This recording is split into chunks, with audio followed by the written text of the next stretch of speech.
We're live, Mayor. Recording in progress. Great, thank you. Good evening, everyone. Welcome to this session of the Tacoma Park City Council. I'd like to call us into order and ask the clerk to call the roll. Mayor Stewart, Here. Councilmember Kovar, Here. Councilmember DeBala, Present. Councilmember Kostick, Here. Councilmember Siemens, Present.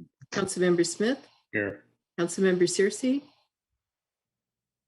Okay, looking at our agenda this evening, we actually did have a change. We have an additional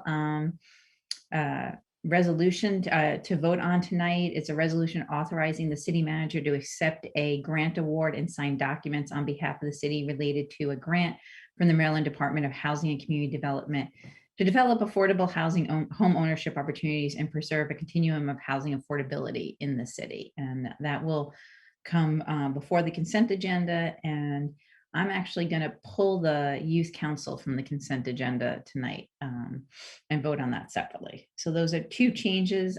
We have upcoming, this is our last meeting before we go on recess until September 8th. Upcoming city council meetings will be posted on the website.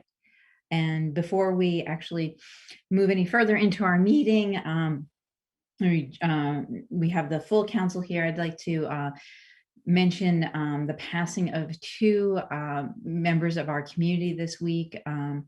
First, we lost Michelle Bird, who has worked at the Tacoma Park Silver Spring Co-op since 2014.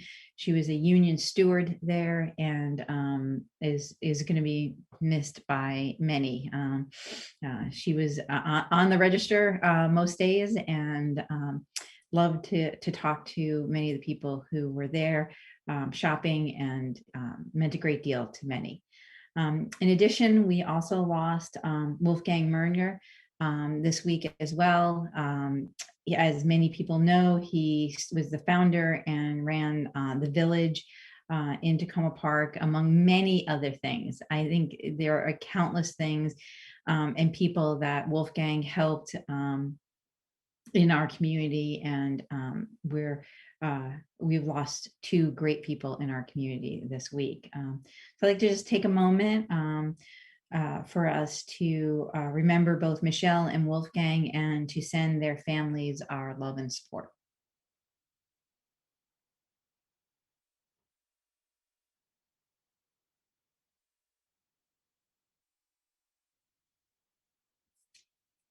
Okay, thank you for that. Tonight, I'll start with a proclamation for BB Moore National Minority Mental Health Awareness Month. I want to first thank Miss Mary Jane Machui, who brought to my attention that July is the BB Moore Campbell National Minority Mental Health Awareness Month. And in doing research on this, after Ms. Machui brought it to my attention, I actually found out that Ms. Campbell's daughter, Maya Campbell, who's an actress, was actually born in Tacoma Park. So isn't that interesting?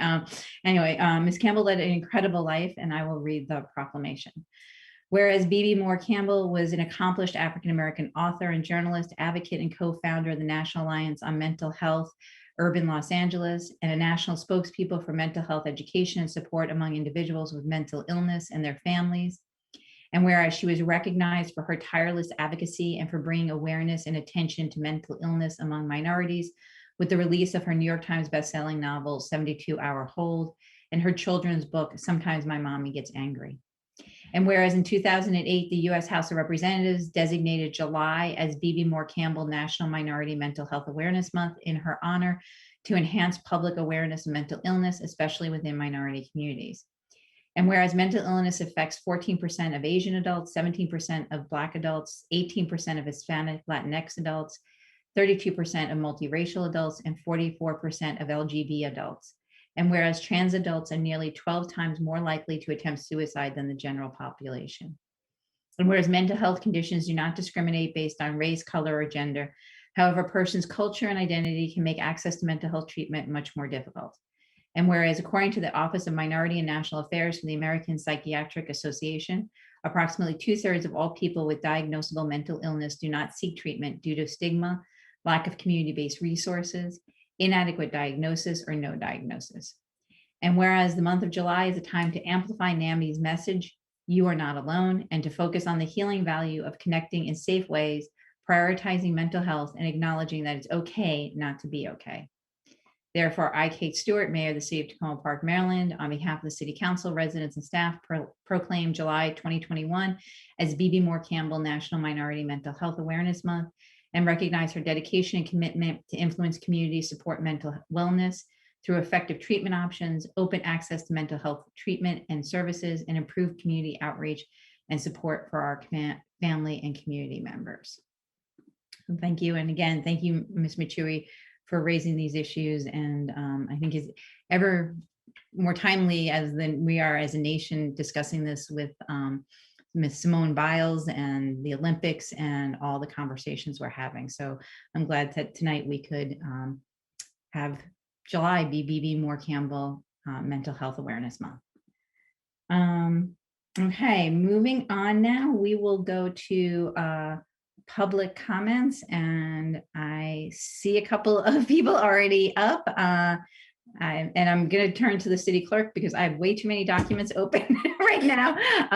Who is up first this evening? I am in the same boat as you are. May I suggest we start with Linda Gunter? I do remember that she was first on the list. Gunter, you can go first. Thank you, Stewart, members of the City Council, and I understand that the disbanding of the nuclear-free Tacoma Park Committee is still being considered, and I just have a couple of questions and some thoughts about that. First, the question, what is the rationale for disbanding this committee? I've only heard mention that the committee was burdensome on city staff, so could you please identify what these specific burdens are? And second, given the committee is tasked to oversee implementation of adherence to the Tacoma Park Nuclear-Free Zone Act, do you intend to revise the ordinance to do away with this provision? Deliberately eliminating citizen engagement seems very out of keeping with the long-standing ethos of our city.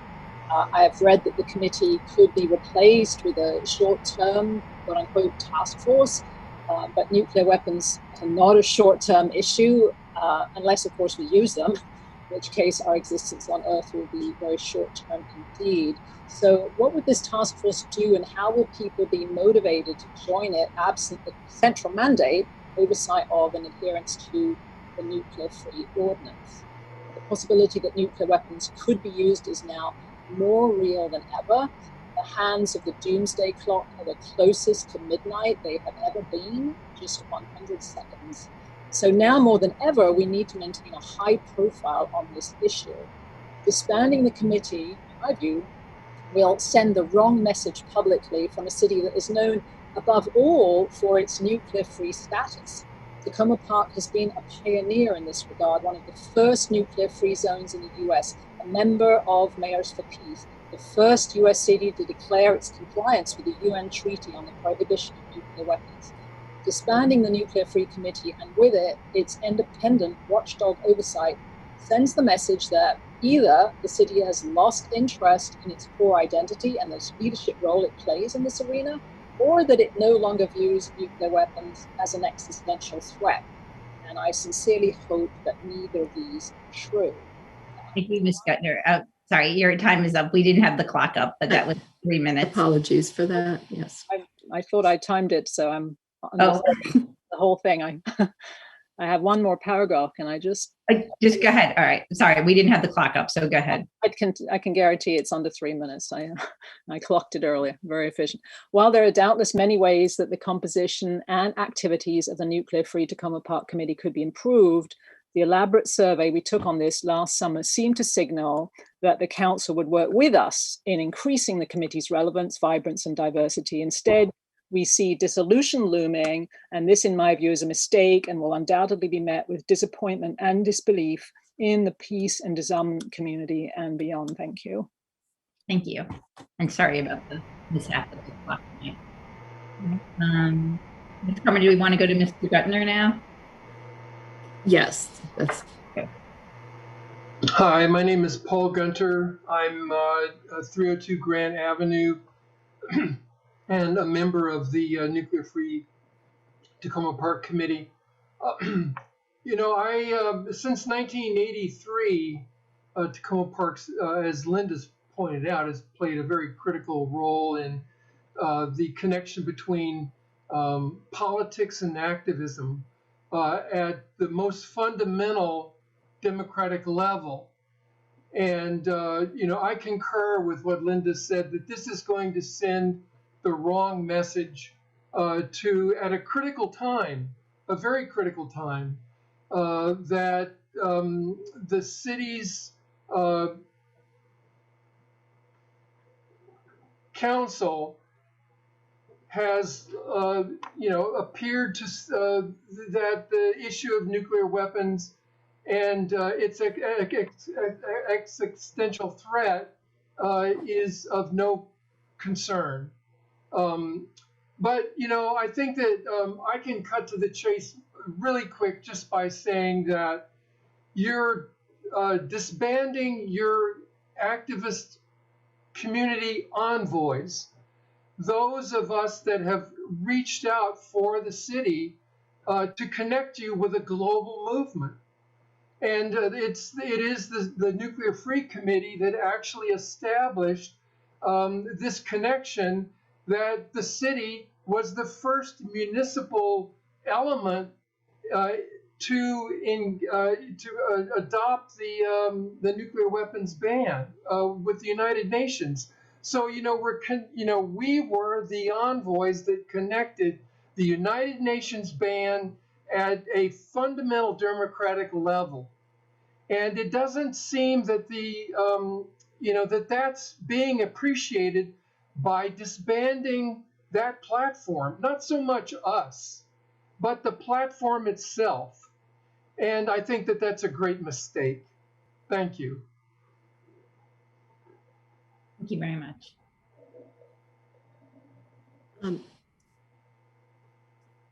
Next we have, and I'm sorry I've mixed up the order, but Julie Bodie next.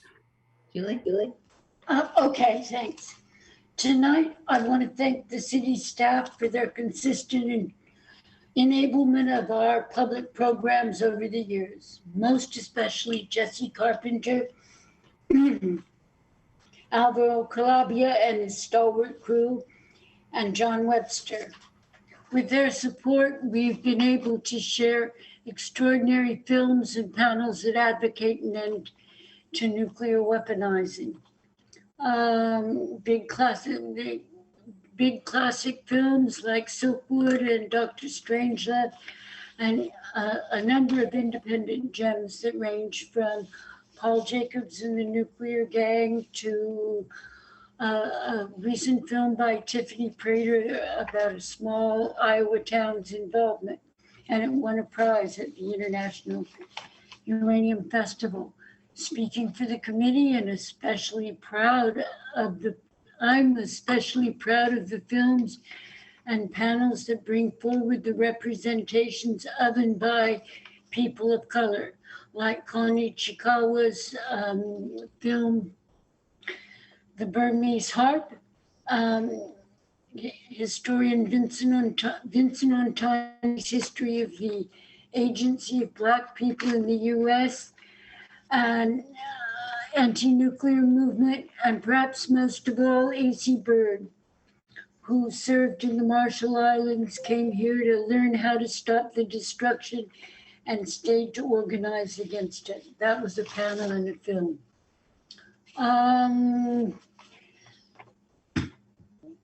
We have an additional program in the works, a small extravaganza at the gazebo with dancing and bands and speakers and refreshment in the evening of September 26th. The occasion is the observance of the UN International Day for the Total Elimination of Nuclear Weapons and for the end of vaccine inequity. We're adding that. We're updating that. It should be a lot of fun, and we hope you'll join in.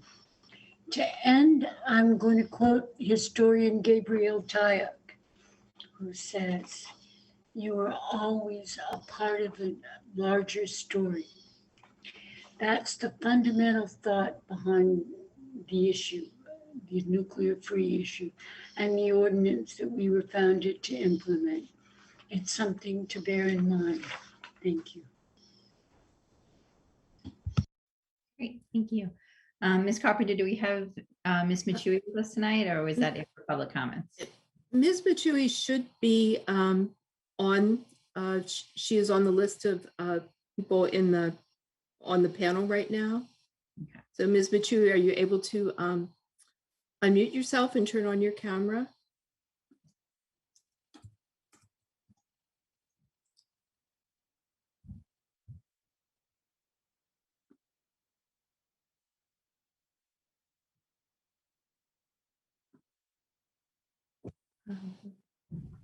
Sarah says yes, you to start your video. I don't have the video. I don't know where you were asking me that. This is, I don't have a video. Ms. Matui, we can see you now and hear you. Thank you. Why did it ask if I had a video? I don't have a video.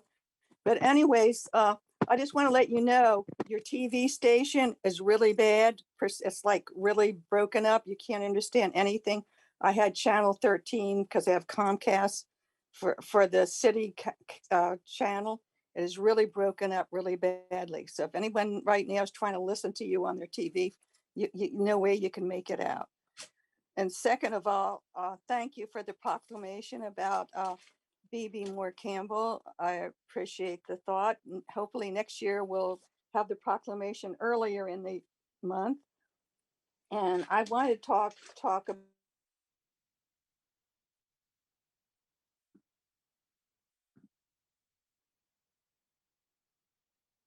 I think she froze.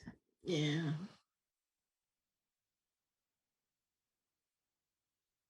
Okay. Which way is it?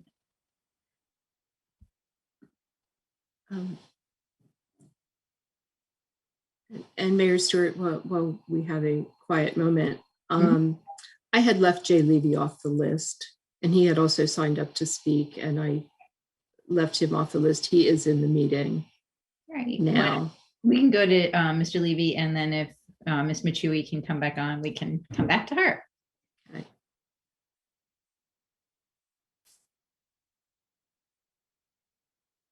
Jay, are you there? Yeah, I'm here. Can you hear me? Yes.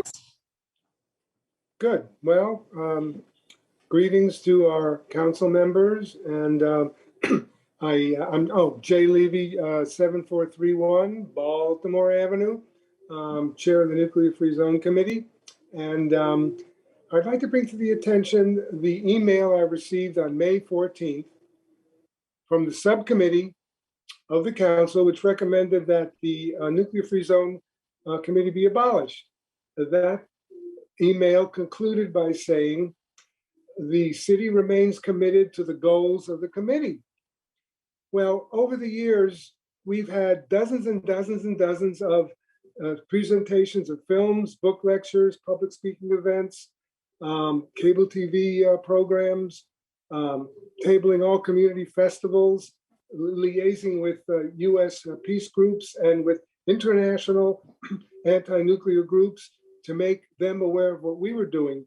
And I'd just like to ask the committee and the whole council, how will you support the goals of the committee, given the fact that we've done all these things over the years, and I haven't seen the city make any kind of a commitment to do any of the activities that we've been doing. Just saying that we're going to remain committed to the goals doesn't really say much. So I'm really worried that if this proceeds, it will only show that the idea of thinking locally, acting globally, will be terminated as far as what we've accomplished over the last 33 years. So I'll leave you with that, and I hope you have a nice vacation. Thank you. Do we want to see if Ms. Machui can come back on? No, I will try to send her a new invitation and see if she can come back on after council comments. If you want. Okay. All right then. Council, we will move then to council comments. If any of the council members have comments this evening. Councilman Costick, you're the first one with your hand up. Good evening, everyone. First of all, I just want to say thank you to the residents who commented tonight. And we'll talk more during the work session about committees, but I just want to say I'm very grateful to all of the Nuclear Free Committee members and for the great work that's been done over the years, and appreciate you sharing your thoughts on this and having a discussion with us tonight on this. A couple of updates from MWCOG. I had the opportunity last Thursday to attend an MWCOG Council of Governments, for those who aren't into acronyms, Equity in Housing workshop last week. This is part of the fair housing review process and certification process that happens repeatedly over the years, and is part of a bigger outreach effort that MWCOG is doing related to fair housing in the region. It was a really, really great discussion and great opportunity to talk with people from all over the region, and it was just a great kind of cross-section of the general public from all over. I think it was a really powerful discussion that also encouraged people to think about their own housing experiences and others' housing experiences and the impact of race and racism on housing access. And I'm looking forward to their next steps on this. There is a survey that I circulated in my weekly email that people in the region are encouraged to take, and I expect there will be some further outreach sessions over the coming months as well. So really encourage people to take part in that. I also got some information today from the Transportation Planning Board Transit Subcommittee, which has been working with the Transportation Planning Board staff and a consultant to conduct a public transit equity study. And I sent along kind of the rough draft that is still in the process to city staff today, and appreciate that Alex, one of the city planners, had an opportunity to take a look at that and kind of glance through it. There's some really interesting information that I think will be a little more solidified as the final report comes out, but there's a map that goes along with it that outlines in a visual way throughout the whole region, different transit routes, bus routes primarily, the wait times associated with each of those, and how accessible jobs are from each of those locations. So really looking forward to that being finalized, and we'll share that when I see it at the end of August.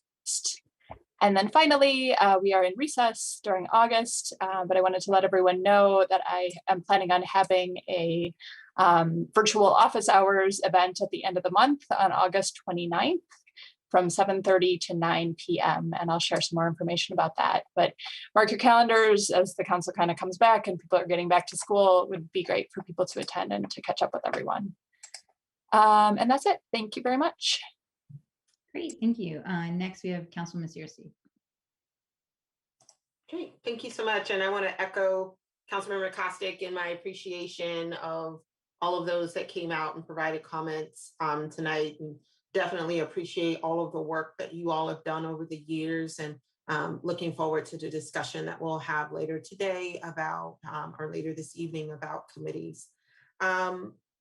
So I know that we had in the Hillwood Manor neighborhood, there's a tree, a couple of trees that went down earlier this week on Tuesday. Was it Tuesday? This week is a blur. So I'm getting lots of people reaching out about their internet or phone service. I also am now seeing emails on listservs across the creek, Long Branch listserv, about Verizon outages. So it may be an area issue with Verizon. But if you are having issues, I know that the mayor and the director of public works, we've been kind of engaging with folks, but If you are experiencing issues, I do want to encourage everyone to please contact your service provider.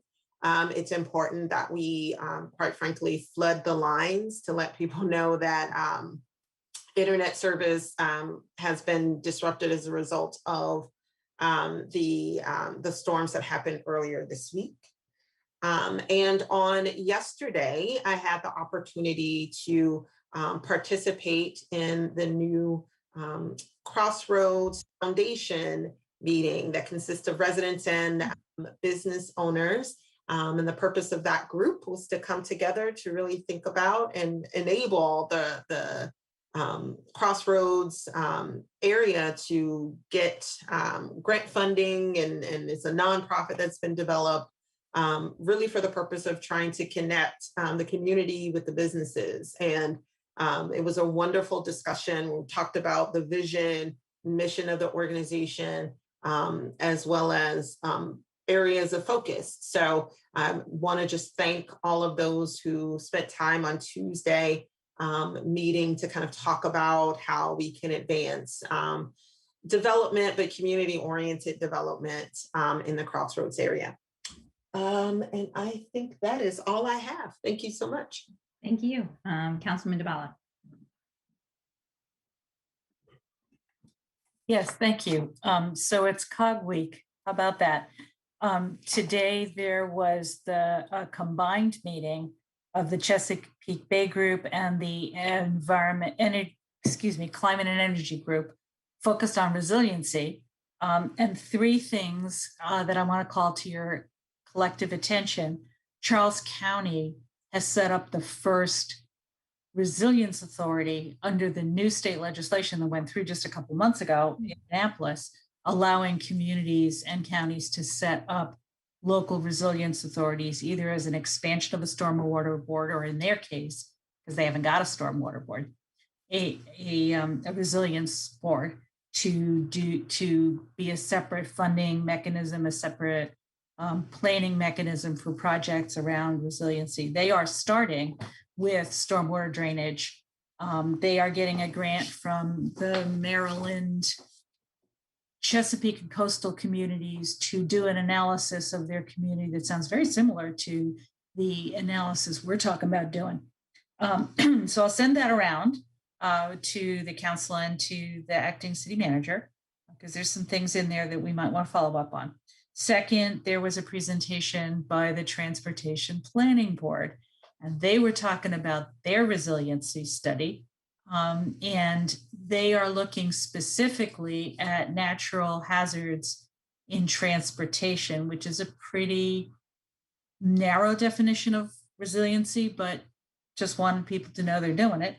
And last but not least, there was presentations by the various state coordinators who work with FEMA to hand out the next round of FEMA money, again, for resiliency. So some opportunities there potentially for our city, and I'll get that around to everybody. Secondly, I was in a meeting about a thing called Justice in 100, which is specifically focused on energy justice, renewable energy justice. So as your state or your community moves to 100% renewable resources for energy, how do you keep track of the equity piece of that? They had a great scorecard that I think has got some potential for our community to lift some of the concepts and maybe even some of the tables. So I'll get that around. So that's the regional perspective. On the local perspective, we will be talking later about committees generally. I wanted to alert residents who are listening that on Tuesday night, there'll be a table at the National Night Out with committee members talking about the different openings that are coming up, and looking to, anybody wants to talk about what committee they might be interested in, that's a great place to show up. I may be stealing this acting city manager's thunder a little bit, but okay. And then I'm going to keep doing that because I was going to mention Power in the Park. Or were you going to do that, Jessica? No. Okay. Power in the Park next Thursday night, just outside the Tacoma Park borders, Delegate Charkoudian and the local Tacoma Mobilization and a few other groups are putting on. This is focused specifically on energy saving for residents in the area, particularly renters, not just homeowners. So if you think your air conditioning bill's a little out of control this summer, you might want to pop over to the park and visit amongst the different booths of state and local and utility programs on how to save money and reduce your energy use. So that's a thought. And I wanted to close by saying I'll be out of town a good chunk of August, but I will be almost always available for phone calls and emails from either council members or from residents, but physically not very visible. So that's all for me. Thank you. Thank you. Councilmember Kovar.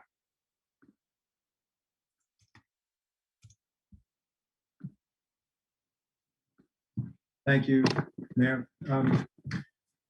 First, I did want to ask, and when the acting city manager gets to her part, if we could get an update on where things stand with the county reviewing the map issues connected to our stormwater fee structure. And so if Ms. Clark, you wouldn't mind letting us know where things stand with that when the time comes, I think people know that I have expressed concerns about the property boundaries in particular with regard to that map. Secondly, and the mayor mentioned this already, but I did just want to offer my own thoughts too on the passing of Wolfgang Mergen. He just lives a couple of blocks away from me, somebody I've known really since most of the time I've lived in Tacoma Park, and he's done so many different things for the community, certainly helping to establish the Village of Tacoma Park is just one of many, but he was involved in the county's mediation program, and he helped organize debates among candidates many years ago for local office, and just was the kind of person who was always involved in so many local things. And so I think we really will miss having him around, and our hearts go out to his family, in particular his wife Gertrude. My understanding is that the family is going to organize a memorial service in September or in the fall in any event, and so we'll hear more about that. And I do understand through another neighbor that his wife has requested that people hold off on condolences for a few weeks while she's with the family. So I'll just mention that as well. One of the things that circulated on a couple of the listservs in Ward 1, and it's not something that has to be resolved today, but I wanted to flag it for my colleagues and for staff, is this question of whether for next, believe it or not, next July 4th, we should have fireworks. And I heard from, and our colleague, Councilmember Siemens probably knows a lot about this as well, but I did hear from a member of the Independence Committee indicating that typically they make the arrangements to purchase the fireworks in October or early November. So it's, not as far off as we might think. And there was a pretty good discussion on one of the listservs.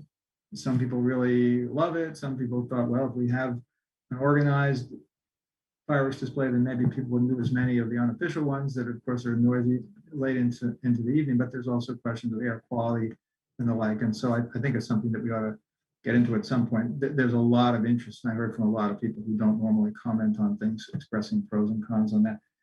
So I'll mention that. And then just two other things. The county council, the Montgomery County Council, did vote today to approve on a 7-2 vote the zoning changes that we've talked about previously relating to the placement of small cell towers. And there was a big discussion, and people talked about whether there were health concerns, and people talked about should there be a delay in the vote until September, which I think would have made sense, particularly given the pending federal lawsuits.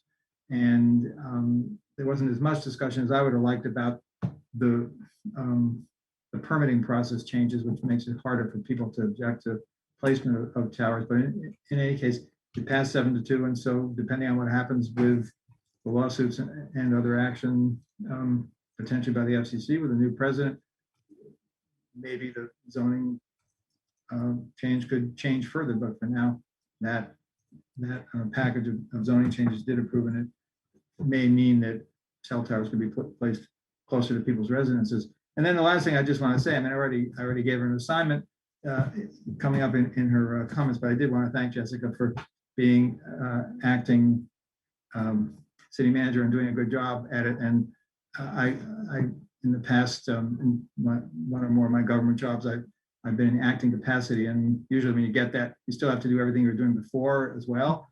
And people want you to do things that the previous one wouldn't let you do, but then they complain if you can't. So it's a hard position. I think it's been, I found you to be responsive and really did the work very well. So I know you'll be, I'm not going to say replaced, but the new city manager will be starting in about a week. And this is our last chance to interact in a formal way with you. So just wanted to say thanks for doing the work. Thank you, Councilmember Smith. And I would also like to echo Councilmember Kovar's comments regarding Ms. Clark and working as the acting city manager. I think she has done a very good job. And I think Councilmember Kovar, when you were in the federal government, you probably did a wonderful job in any acting capacity. While I'm doing my fellowship, your name has come up on the Hill. I'm just going to say there are several schools of thought on that, and we'll leave it at that. And people have said great things about you. I would like to turn to thank Jackie Frazier and Doris Duarte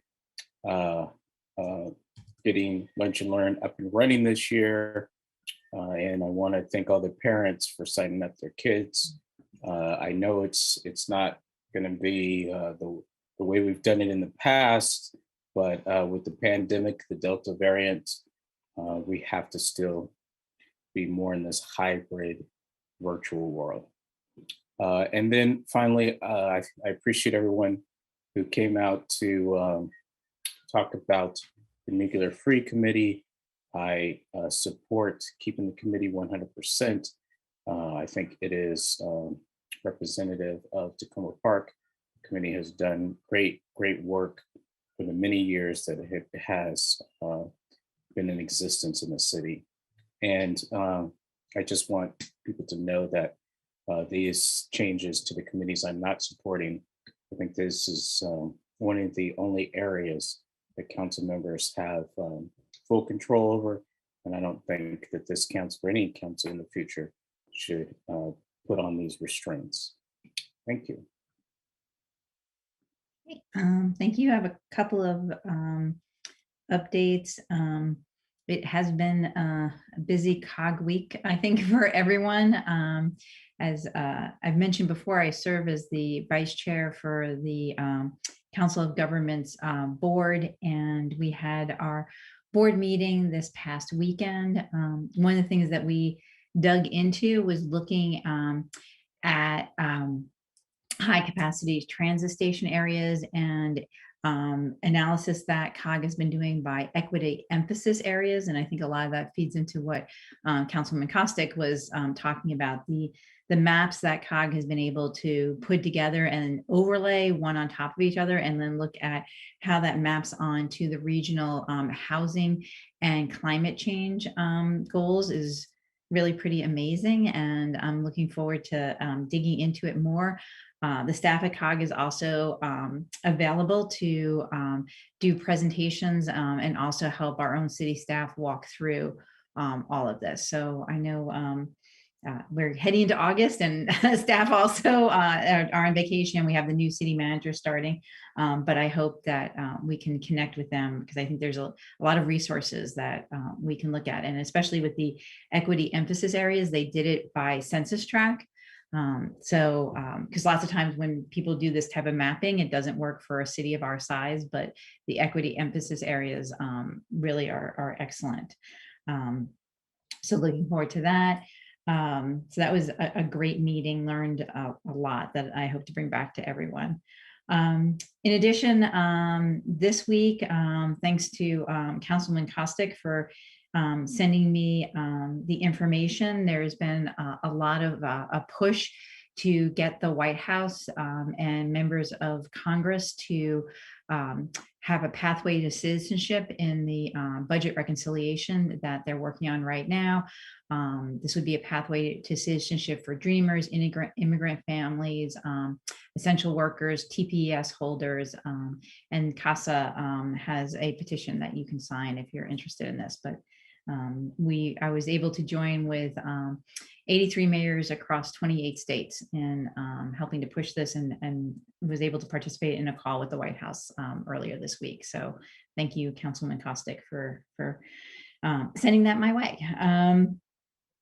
And let's see what else is happening. Probably lots of things, but I just want to again add my thanks to Ms. Clark for being acting city manager for this past month. There has been a great deal, as always, as we find in the month of July. But thank you very much for helping us. We've been able to accomplish a great deal, and I think once we get through tonight, we'll be in a very good position to start distributing much of our ARPA funds that we've already got in, and then lay a good foundation for when we come back in September. And I know you're going to continue working a lot in August. So I just wanted to say thank you for all of that. All right, the next thing we have up then is we had city manager. We're going to have acting city manager comments now. Great, thank you, Mayor, and thank you, council members, for your comments. Good evening, everyone. I wanted to start with the weekly update from our COVID-19 dashboard, which we're monitoring closely every single week. So at this point, 72% of city residents are fully vaccinated and 83% are partially vaccinated. We had 3 new cases of COVID-19 reported last week, which brings July's total to 5. As many know, the CDC did give some altered guidance this week advising masking indoors for fully vaccinated people in areas with substantial or high coronavirus transmission risk. We are happily not in one of those areas, but it's something that we and the county and the state of Maryland are tracking closely, and we'll continue to follow any updates to the state of Maryland and Montgomery County local health guidances based on CDC recommendations. And again, I sound like a broken record at this point, but we encourage all unvaccinated residents to get vaccinated. Vaccines have been shown to be effective against the Delta variant, which is on the rise. And so you getting vaccinated helps us all return to normal. So again, to make an appointment, you can call the county at 240-777-2982, or just visit the Montgomery County COVID-19 information portal online to make your appointment. I also wanted to thank our public works staff and police department staff for their quick response to the quick moving storm on Monday night. It created some unexpected damage, and our teams worked overnight in coordination with PEPCO and Montgomery County Fire and Rescue to clear roads and sidewalks. We had several downed trees, branches, wires, etc. throughout the city. I did want to note that if you have yard waste on your property, so we've been working hard to clear the public right of ways, but Public Works does also offer yard waste pickup on Mondays. The branches would need to be cut to 4 feet in length and should be no bigger than 3 inches in diameter. And those are the sizes that we can pick up from your property. Otherwise, for larger branches or down trees on your property, tree contractors should be contacted for that. And again, you can always email Public Works at tacomaparkmaryland.gov or give them a call, and the number's in my comments.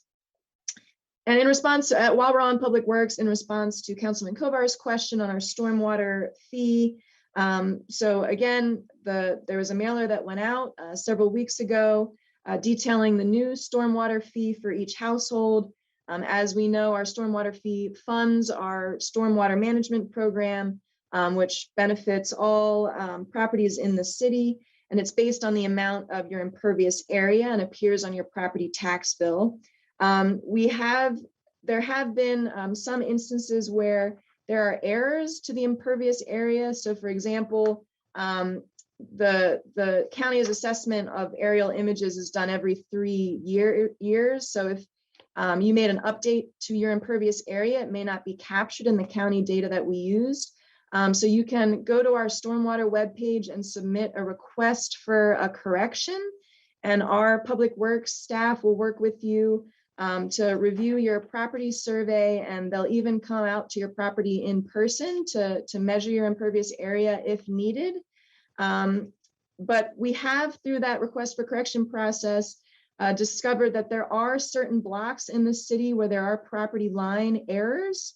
And we met with the Montgomery County GIS team a couple weeks ago, and they acknowledged that there were certain blocks that were off, and they want to make sure that it's not, any more widespread in the city. So they're actually reviewing our entire city map, and that'll take them a few more weeks. But when we get the results of that, we'll be able to know whether there are any additional errors that need to be corrected that would impact your stormwater fee and your impervious area. But in the interim, the best way to get any corrections, if you think that a correction is required, would be to go to our stormwater page and submit a request for application and work with our public works staff. Could I just ask one question about that? So with regards to the mapping in the county, so that'll take a few weeks. If people believe that their boundaries are off, this would normally be paid as part of the tax bill that's due by the end of September, or if you're in an escrow situation with a mortgage, then your bank would do that. Is it better to wait a little while and see what happens? Is it better? Do we think the answer to those boundary questions, as opposed to more basic kinds of appeals, will come in time for that, or is that a bit uncertain because we're waiting to hear from the county? That's a bit uncertain at this point. Again, there were just a couple blocks where we identified the property line errors were off, many of which were in your ward, Councilman Kovar. But we have no indication that it's more widespread, so we really need to wait for those results, and we're not sure if there'll be more identified or not. I'll say that out of the requests for corrections that we've gotten so far, the majority have not resulted in any change to the fee amount. And not all, and not many of them have been for property line corrections. So, but again, we'll be updating council regularly on any requests for corrections and the various reasons for that. All right, thank you.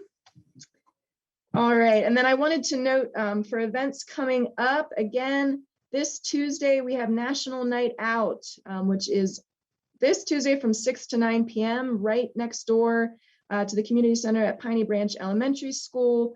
We will be closing down that section of Maple Avenue to allow more space for the event, but it's really an occasion for the entire community to come together. And so we really hope you can come out and support our police department, but we'll have many of our other city departments there, food, games, etc. Lots of tabling, so don't miss it. Another event that we have coming up in September is the Tacoma Park Folk Festival is on for this year. That was another event that was canceled that we're excited to restart. It'll be September 12th from 4 to 9 p.m. And as past attendees know, the festival's music program is traditionally held at the middle school and is organized around 6 performance stages. Due to ongoing COVID-19 concerns, it's going to be held in a hybrid mode, and the city is partnering with the Folk Festival to organize 2 physical locations. There'll be one in our community center auditorium and another at El Golfo restaurant. So that'll be where the stages are, and there'll be limited capacity at those 2 physical locations, depending on what the COVID-19 protocols are in September. And you'll be able to reserve if you wanted to attend either of those locations in person. But the Folk Festival is working to organize watch parties around the city. So if you're interested in hosting a watch party where you'll be live streaming the 2 band stages at El Golfo and the community center, you can email Robin Stern from the Folk Festival Committee at robinstern@comcast.net. And that's also in my comments. And then finally, I wanted to close with back to school preparations. So as I mentioned last week, registration is now open for before the bell and after the bell with our recreation department. And I have the registration information in my comments, but we're also hosting a back to school backpack donation drive. So donors are asked to fill a backpack with school supplies, and you can drop it off in our Tacoma Park Police Department lobby from today through August 23rd. And if you have any questions on that, you can contact Kathy Plevy. And that is all I have. And these are my last comments as acting city manager, and looking forward to welcoming Jamal in September. Great. Thank you so much for that. Now, we also had distributed by the city clerk minutes for our March 3rd, 10th, and 17th meeting. Would someone like to move adoption of those minutes? Councilman Costick moves. You have a second by Councilman Searcy. Any comments, changes? Seeing none, will the clerk call the vote on adopting those minutes? Councilmember Kovar. Aye. Councilmember Dabala. Yes. Councilmember Costick. Yes. Councilmember Siemens. Aye. Councilmember Smith. Yes. Councilmember Searcy. Mayor Stewart. Yes. Thank you. All right, now we will move to our voting session. We have a couple of things. The first voting item is the resolution authorizing submission of legislative requests to the Maryland Municipal League. We had a work session on this a couple of weeks ago. At the work session, we discussed and tentatively decided that we would focus on two areas for our legislative ask. One was on housing and community development issues, and the other was on supporting climate mitigation and legislation that would help with that. Is anyone, someone want to move the resolution? Councilman Dabala moved. Do I have a second?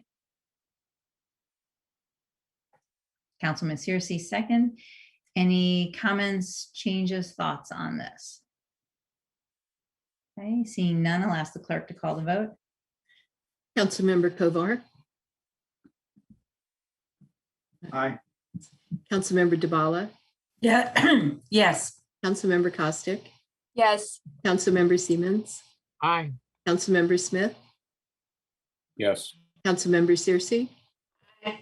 Mayor Stewart. Yes. Okay, the next item is resolution regarding continuation of the Laurel Avenue streetery. And we had a number of suggested amendments, and I think most of them are sort of friendly ones. So what I'm going to do before asking this to be moved is walk through those and see what we will adopt, and then I will ask for it to be moved as amended. So I'm going to share my screen. I can do this. Where is the document? Okay, there it is. All right, can folks see the document? I can make it bigger. And this was, sorry, oh, wait, oh, there's a list of people who are commenting tonight. Then now I find it. All right, I will make this bigger.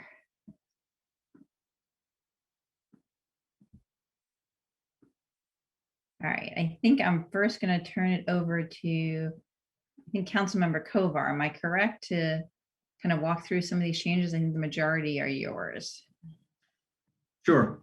Thank you. Well, the first one, which appears in the second whereas clause, I think just is self-explanatory. Just adding in there that the resolution is connected to, or was approved in the early month. The resolution that allowed for these outdoor closures and so on was approved in the early months of the COVID-19 pandemic. And that's one of the reasons why we did it, although we've been looking at that type of thing for a while in any case. So that's just a technical addition, really. And then I had mentioned this when we talked about it last week, and this is proposed language. The red items were suggested by the acting city manager, but I've proposed that there be both a whereas clause and a resolve clause concerning the Tacoma Park Farmers Market. And the mayor also contributed to some of this language as well. And the key point is that the the farmer's market moved to the parking lot in the rear. And that was partly due to COVID because it's a little bit more spacious, but also as an accommodation for the streetery on Laurel Avenue. And if we extend the streetery even into the future, when we all hope anyway that the pandemic impact is going to lessen, that would mean that the farmers market would continue to have to be located somewhere else. And one of the aspects of that I thought it was important to reflect in this resolution is that because they're moving from city property to private property, there's an increase in the cost to the market. And so I don't think that's all been worked out yet, but I did want that recognized. And then the whereas clause, the resolve clause later on, it is a further connection to that point about the increase in the fees. Great. If anybody wants to stop at any time to make a comment or have additional edits, just holler. All right, then moving down. Let's see, I think I have to shrink these. I think these were just typos. These were just typos. And then we get to this clause.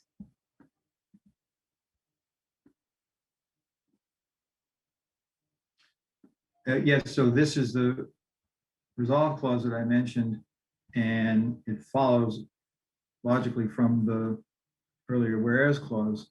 And the point that it makes, the council directs the city manager to explore financial assistance options to the farmers market to potentially assist in costs associated with the market's move to the location on private property. So this isn't saying that we have to help them, but we're saying that we'd like to at least have some ability to explore that possibility. And so, again, of course, we're going to be getting a new city manager. The streetery was scheduled to expire on September 30th. We're calling for it to be extended beyond that. And as part of the ongoing discussions that take place, at least since I think the market is a really important asset to the community, that the city has always supported in various ways.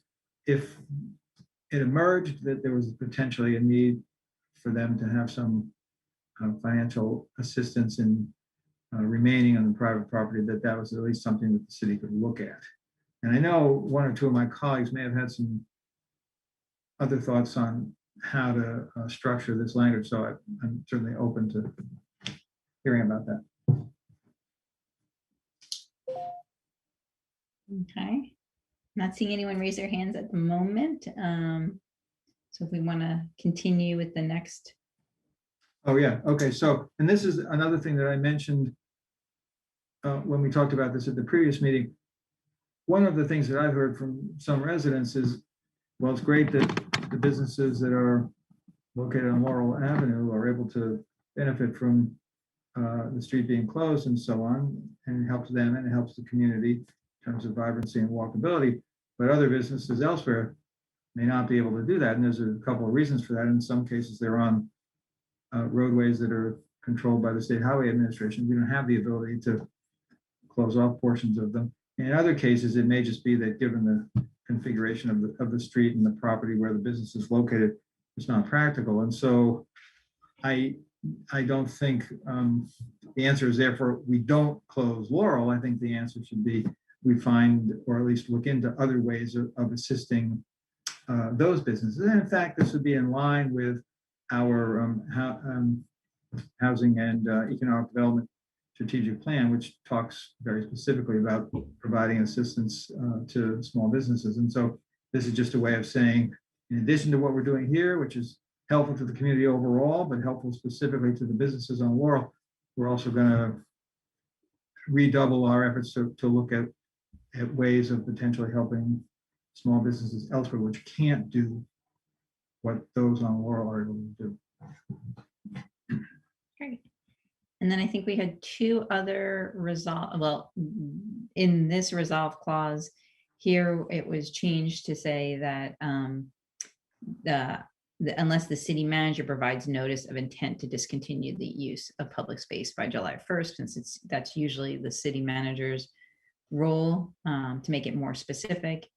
And then I think 2 other resolve clauses were suggested, and I'm going to turn it over to the acting city manager and or our city attorney to describe why these were put in. Sure. So the first, regardless of whether the city manager provides notice of intent to discontinue. So this was actually in response to a comment from Councilwoman Kostiak that there should be some provision to allow for emergency override. The city shouldn't be locked into providing 6 months advance notice. And so that kind of allows for that latitude. And then the second one is just to say that at some point, we'll want to formalize this arrangement with some kind of legal documentation, whether that's an MOU that's similar to the MOUs that we already have with Crossroads and that we had formerly with the farmers market, just to outline the responsibilities of all parties. So that, the longer the streetery goes on, and to the extent that we want to open streeteries in other areas of the city, it would be good to have a legal documentation of what the various responsibilities are. So that directs the city manager to work on that in the future. Terrific. All right. Does anyone have any questions on the proposed changes to the resolution? Mayor, may I say something very quickly on it? Jessica said everything exactly right. I just wanted to clarify that or make sure it is clear for the purposes of the discussion that the resolution would not legally prevent the city council from modifying it, even though it has the 6 months notice requirement.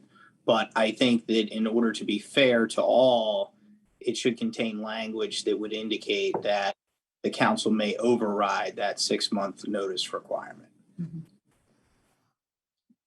Thank you.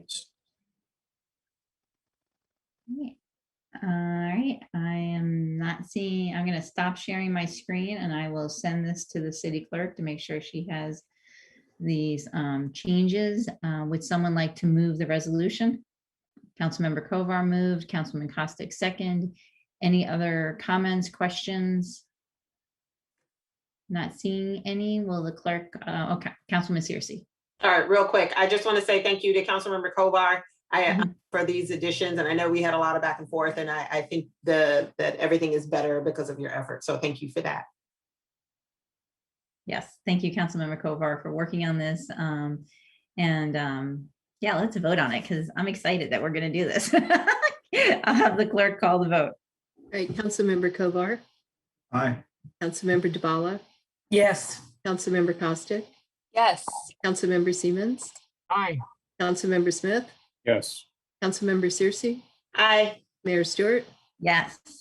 Thank you so much, everyone. Thank you to all the staff who worked on this. And I think Ms. Grinsby will be glad when she gets back from vacation to hear this went through unanimously. All right, terrific. Next, we are moving on to our second reading ordinance approving the FY 2022 budget amendment number 1. There was just a slight wording change. Thank you to Councilman Kostiak. From the first reading, no other changes were made. I will ask someone to move the second reading ordinance approving the FY 2022 budget amendment number 1.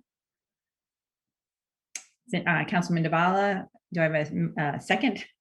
Councilmember Kovar second. Councilman Dabala has a hand up. And you're muted. So in the first reading, we did amend it and those amendments are in there. I just wanted everybody to. Yes, it was voted on with the amendment. So the no changes. Oh, I misunderstood you then. Thank you for clarifying. Right, that's what I meant. It was voted on with the amendments. Yeah, so. Any other comments or? Okay, seeing none, I'll ask clerk to call the vote. All right, Councilmember Kovar. Aye. Councilmember Dabala. Yes. Councilmember Kostiak. Yes. Councilmember Siemens. Aye. Councilmember Smith. Yes. All right, now we need to vote to become the Stormwater Board, to vote on the second reading ordinance approving FY 2022 Stormwater Budget Amendment number 1. Would someone like to move for us to become the Stormwater Board? Councilman Costick, do I have a second? Councilwoman Searcy, will the clerk call the vote to, for us, yes, to become the Stormwater Board? Councilmember Kovar, Aye. Councilmember Dubala, Yes. Councilmember Costick, Yes. Councilmember Siemens, Aye. Councilmember Smith, Yes. Councilmember Searcy, Aye. Mayor Stewart. Yes. All right, now we have the second reading ordinance approving the Stormwater Budget Amendment number 1. Would someone like to move that? Councilman Searcy moved. Do I have a second? Councilman Costick, any comments or questions? Seeing none, will the clerk call up Councilman Duvall? Yes, just on this purchasing ordinance, last week we discussed the need for future regulations to update the green purchasing requirements.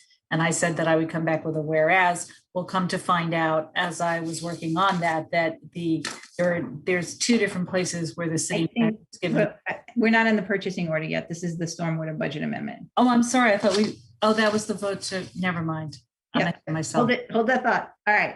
Hold that thought. Hold that thought. Next thing, I'll ask the clerk to call the vote on the second reading ordinance approving the FY 2022 Stormwater Budget Amendment number 1. All right, Councilmember Kovar. Aye.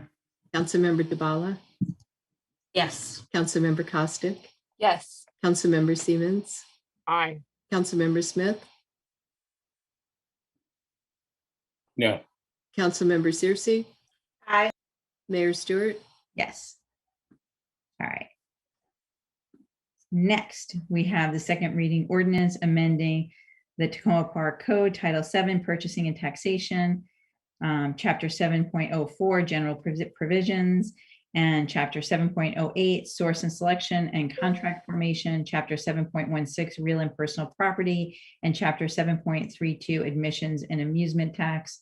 And both Councilman Duvall and I got confused because this is the one that Councilman Costick made the slight change in the first vote, not the budget amendment. So we got both confused on this one. So the only change from first reading on this one was a slight wording change. On this one, so nothing else has changed since the first reading. Will someone like to move this ordinance? Councilman Searcy, do I have a second?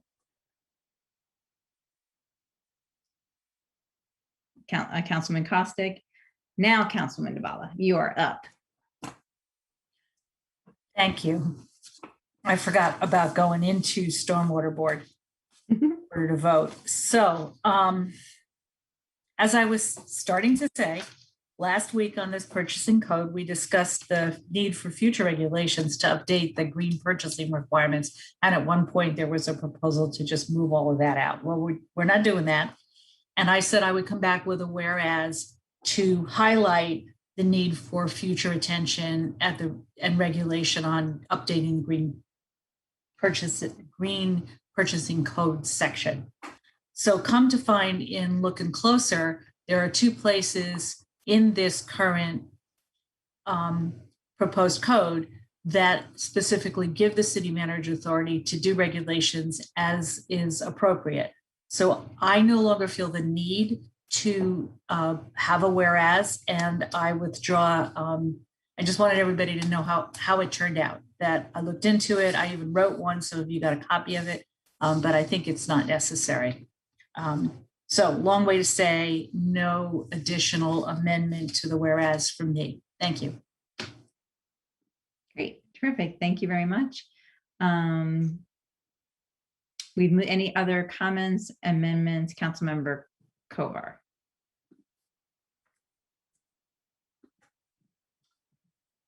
Thank you. I had mentioned previously that I had concerns about the threshold amount in this package of amendments. And so I'm going to vote against it for that reason, but I do want to express appreciation to the staff because a few other things and my colleagues, a few other things that I had asked about, including among those more frequent self-reporting, and I know others on the council as well have supported that, and some clarifications on the language relating to the indefinite quantities area of purchases, which is a arcane one, but relates to some of the work that Public Works does as well. So I appreciate that some of the things I had sought were included. In many cases, when that happens, you might vote yes on the final proposal, but I continue to have the concerns that I've talked about previously relating to the threshold being raised as high as 50,000. I would have felt more comfortable had it been around 30,000. And so just as an explanation, that's why I'm planning to vote no on this. Thank you. Councilmember Smith. And I also plan on voting no on this. I think threshold jump from where it currently is to what is in this proposal is way too much. So will be a no vote. Any other comments or questions? Okay, not seeing any. I'll ask the clerk to call the vote. Councilmember Kovar, No. Councilmember DeBala, Yes. Councilmember Costick, Yes. Councilmember Siemens, Aye. Councilmember Smith,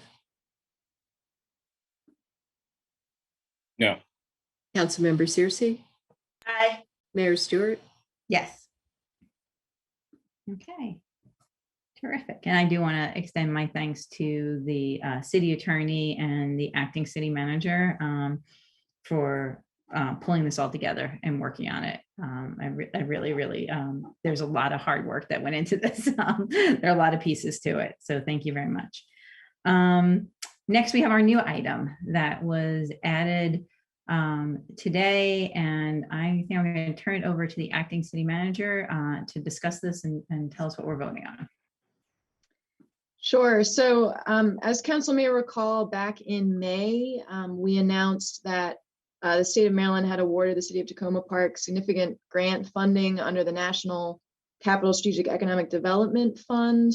And we already had several council discussions on the New Hampshire Avenue grant amount. And so this is a corresponding amount, but this time it's for under a different pot of funding. It's for affordable housing.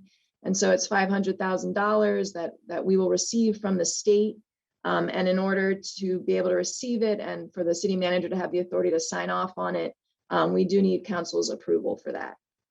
And I don't know if Jessie, our housing director, is joining us. I don't know if she's in the.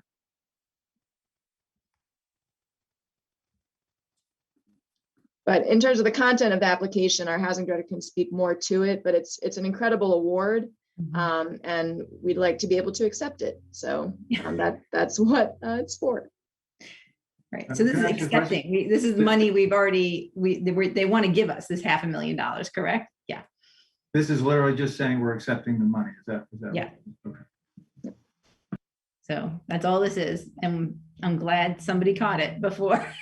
All right. Would someone like to move this resolution? Councilman Searcy? Councilmember Siemens second. Any questions? Councilmember Smith? Has the location already been decided where this money will be used? No, it has not been decided yet. Okay, all right, thank you. It's broadly for creation of affordable housing, missing middle housing throughout the city. Okay, thank you. Great. Will the clerk call the vote? All right, Councilmember Kovar, Aye. Councilmember DeBala, Yes. Councilmember Costick, Yes. Councilmember Siemens, Aye.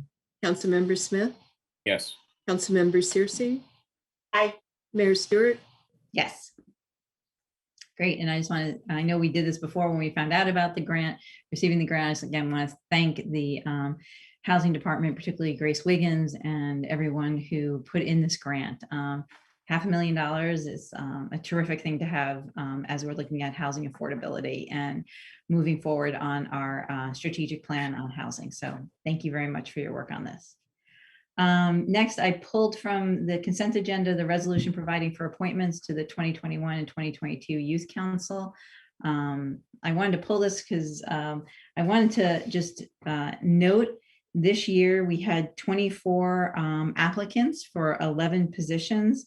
You can read who the 11 young people are who are appointed to the Youth Council. We have 3 returning members of the council. And I just want to say thank you to everyone who applied this year. And if you didn't get appointed, don't worry, there's lots of things you can do.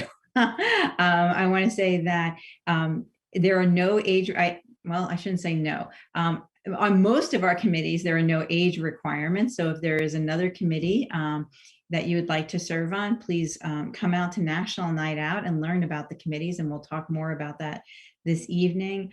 In addition, there are other ways to be involved in city activities. So I just want to say thank you to everyone. Thank you to the city staff, particularly Donna Wright, for really getting the information out there to everyone. We're glad to see so many people apply this year.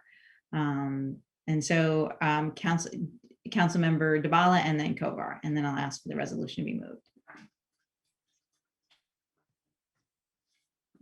I'm really excited that so many people applied, and I'd like to, when we get to the committee's discussion, I'd like to flag whatever we did here, let's do it for all the other committees, the approach, because this was, thank you to the staff and council members who worked on outreach and the current youth council, outgoing youth council who worked on outreach, because this is a great result. So that's what I wanted to say.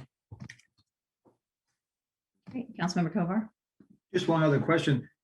When we did the Reimagine Public Safety Task Force, and this is not the same as that, but we said that the people who weren't chosen would be invited to participate in some form. I don't think it's realistic to do that in that way here, but is there something we can do to folks who weren't selected to contact them and really affirmatively say, here's some other things you might want to do, as opposed to just sort of saying, hey, if you can figure it out, you're going to apply for another committee. I don't know what the answer is, but I just wonder whether, since it is so unusual to have this level of interest, whether there's some way we can reach out more affirmatively to kind of cultivate the interest. So I don't have an answer to what that should Well, be. I would say that each of us has, well, I represent the whole city, but each of you know the members who were represented who applied from your ward. You have their applications. Not to throw it back out at you, but I would say reaching out to those young people to maybe build a stronger relationship, see what some of the areas they're interested in. If they're middle schoolers, there is the Difference Makers and other clubs that the city works with. In addition to, as I said, some other committees and things, but there may be, depending on people's interests, there may be other nonprofits in the city. So I would say, if there are council members for whom you have members that apply that were not appointed, reaching out to them and seeing what their interests are and seeing if there's a match with something else in the city would be a good first step. And will the ones who didn't make it be notified as well by the? Everybody was notified before tonight. So we wanted to make sure, yes, we are not doing this. This is not a surprise. We wanted to make sure everybody was notified ahead of time.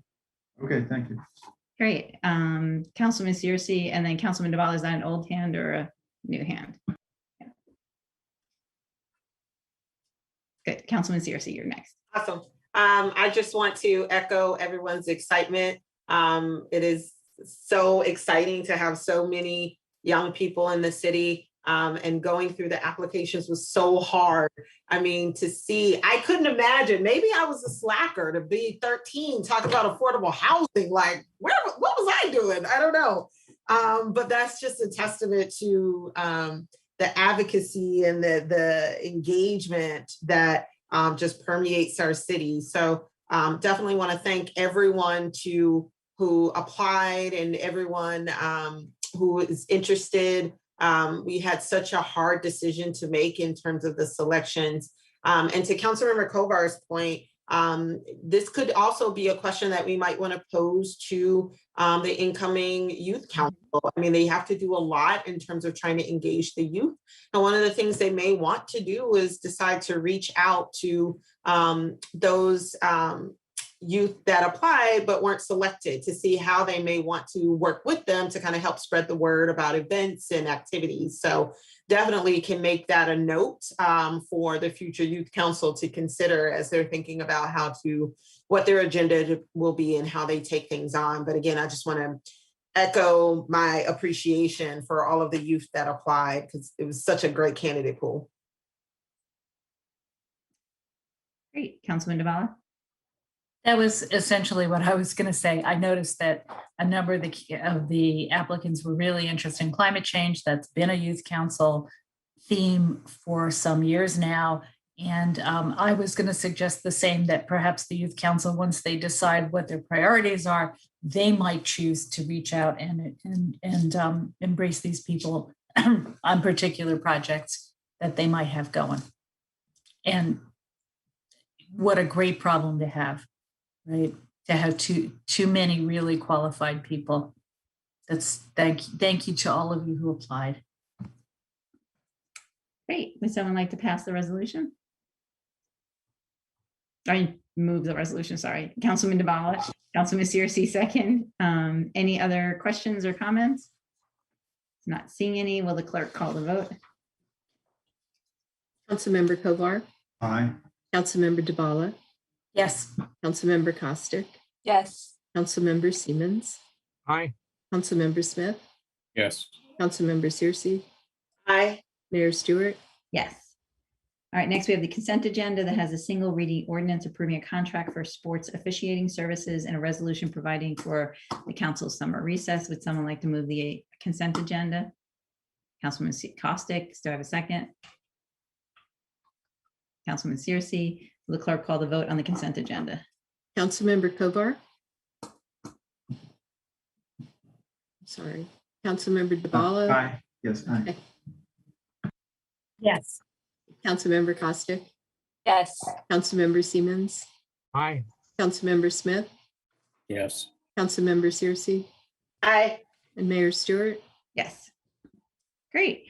That's our voting session. Our next item up is a work session that I'm going to now turn the meeting over to Councilman Devala, Searcy, and Costick to continue our discussion of committees. So while Council Member Searcy, I hope, is putting up the slides, I'll just say that we are very well aware that this is the thing that stands between us and the summer recess. So we will try to be as focused and concise as possible tonight.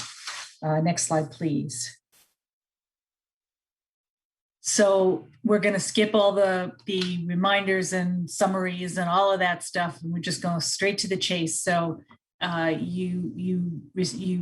you will notice that for this meeting, a working draft of the code changes that are that would implement the decisions we've tentatively made up until now has been posted.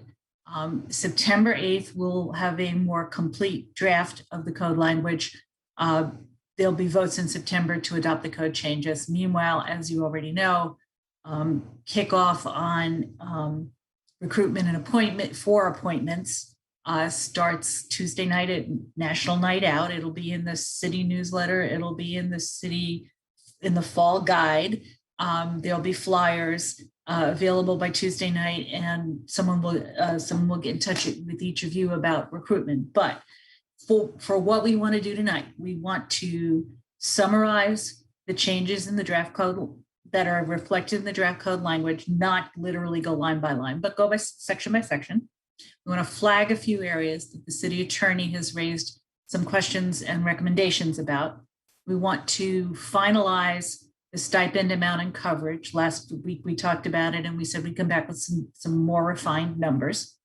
And we want to review the next steps for the council between now and October. Next slide, please.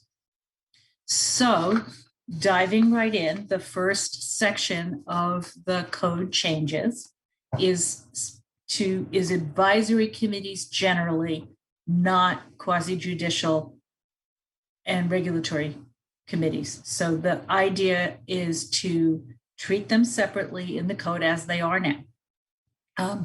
So going roughly in order, the advisory committee section identifies city residents as members. Those 4 common purposes we've talked about for a while are in there as the common purposes of the advisory committees. A requirement for annual reports and a requirement for the council to give reviews and feedback each year, because that's what we've talked about doing. Committee size up to 9 members. We had talked about 7 to 9. The city, well, we'll get to that in a minute. So not a lower minimum number, not 7 to 9, up to 9 members, 6-year term limit with a 1-year hiatus. This is what is in the draft now. 2-year terms, staggered term appointments at the start so that not everybody ends at the exact same time. It requires adherence to the code of conduct. And it's pretty flexible on when, where, and how committees meet, rather than only in the city, but only in the community center, only in the evening, going based on what we've discussed, going broader. So I want to, in this section, highlight one of the things that we want to return to at the end of this summary. The city attorney has recommended that we consider no term limits and or allow exceptions where needed to continue committee operation, rather than to have term limits and wind up potentially with not enough committee members to do the job if there's not enough applicants once terms expire. So that's one to come back to. Next slide, please. The next section of the code changes that are proposed. When you read it, you'll see it a whole bunch of crossouts, and don't flip out. Tree Commission isn't going away. It's just moving to another section of the code. Same thing with the Stormwater Board. The recommendation is to discontinue in code the Commemoration Commission, so that you'll see that struck out. But there is still a plan to consult members about the transition. The Complete Safe Streets is struck. Arts and Humanities, Emergency Preparedness, and Recreation Committees are essentially unchanged. There's some wording edits, but there's not a lot, not a lot of substance there. Instead of a committee on the environment, there's a green team, as we discussed last week.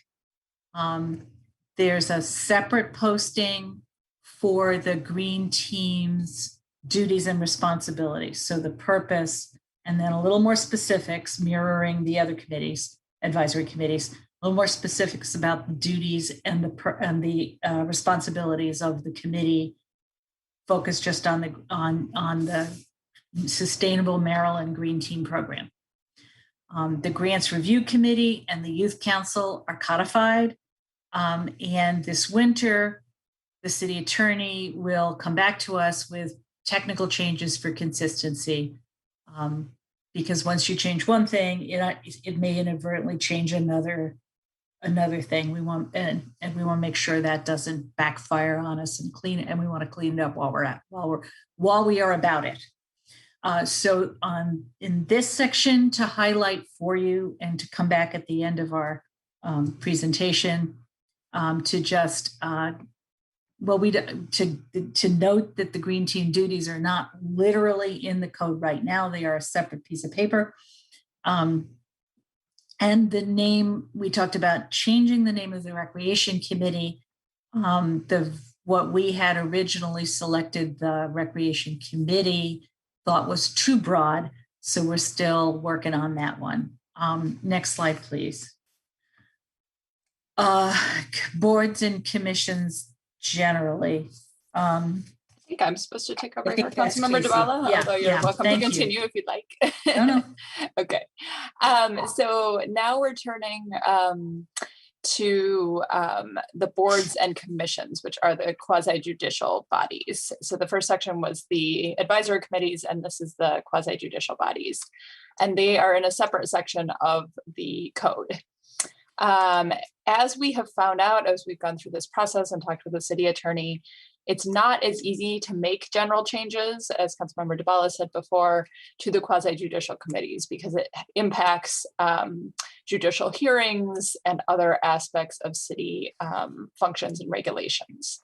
So we need to be a little careful with regard to what we're doing here, and we've tried to minimize changes overall, unless they're really necessary with these groups. And as Councilmember DeBala said, we might come back and review these more closely in the future. So each group with these boards and commissions has its own set of charges and procedures, which are quite unique to them. COLTA does things very differently than the Tree Commission, and the Tree Commission does things very differently than the Board of Elections. So we're maintaining most of those kind of unique procedures and charges to a large extent. And then we have the city attorney has proposed a staggered 3 or 4 year terms, so slightly longer terms to allow for more continuity without term limits. Again, for the reason that Councilmember DeBala mentioned, and we've heard from some of the quasi-judicial board and commission members who have raised concerns about term limits and being able to fill positions. So that is something we need to talk about a little bit more tonight and kind of get consensus on as a council. The city attorney also proposed not changing the board or commission sizes at this time and maintaining more or less the current numbers for the most part with most of those. As we mentioned before, there are some unintended consequences to some things. There are some things also that we may be able to change, but require some additional state approval, as in the case of the Ethics Commission, for example, because there are regulations, our committees, our quasi-judicial committees and boards are responsible for based on state regulations. There is also a new section here to avoid potential unintended conflicts of language if they do occur in the language that is here. And then just to highlight and come back to, again, the recommendation on no term limits, longer terms, and retaining the group sizes for now. Next slide, please. Thank you. And then other code changes specific to the groups. This is just sort of a summary here for your information. These are other sections of the code where there are changes that would happen outside of the specific committee code language. So in the civil service section, that would discontinue the personnel board, as we've talked about. Chapter 8 would discontinue the facade advisory board, but retain the design standards. Chapter 12 with the Tree Commission, that's where the authorization is there.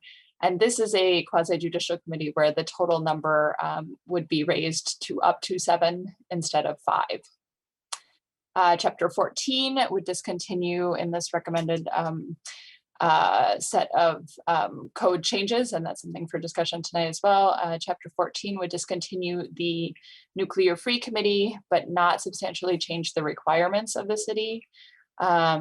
Instead reassigning some functions and planning to consult with members on transition. And also Chapter 14 retains the noise board for now and raises the number to 7 members, but this is a board that we've said we will be working with and talking with and considering more thoroughly over the coming year. And finally, the police pension board is kind of its own entity, very different than the others, and so that is not part of these code revisions.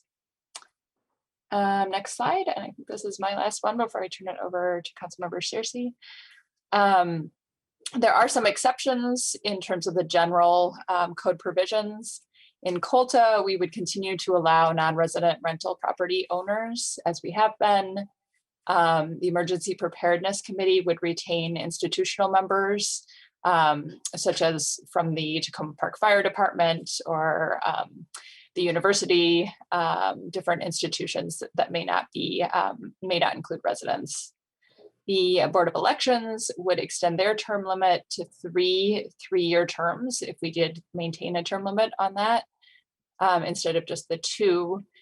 And then Arts and Humanities would allow non-resident members who work or have art businesses in Tacoma Park. So I will turn it over to Councilmember Searcy now. Okay, great.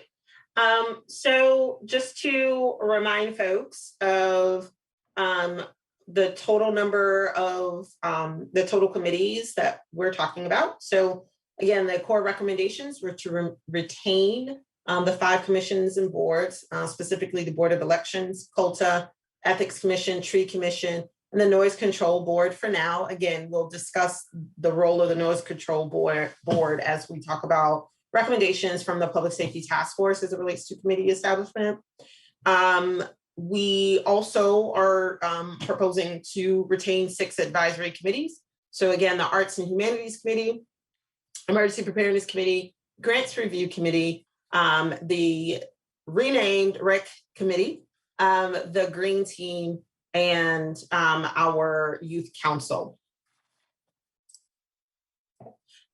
So in terms of member support, as you all may recall, during our last conversation, we talked about, and a decision was made that the goal would be to, 1, make sure that we provide stipends to all of our committee participants.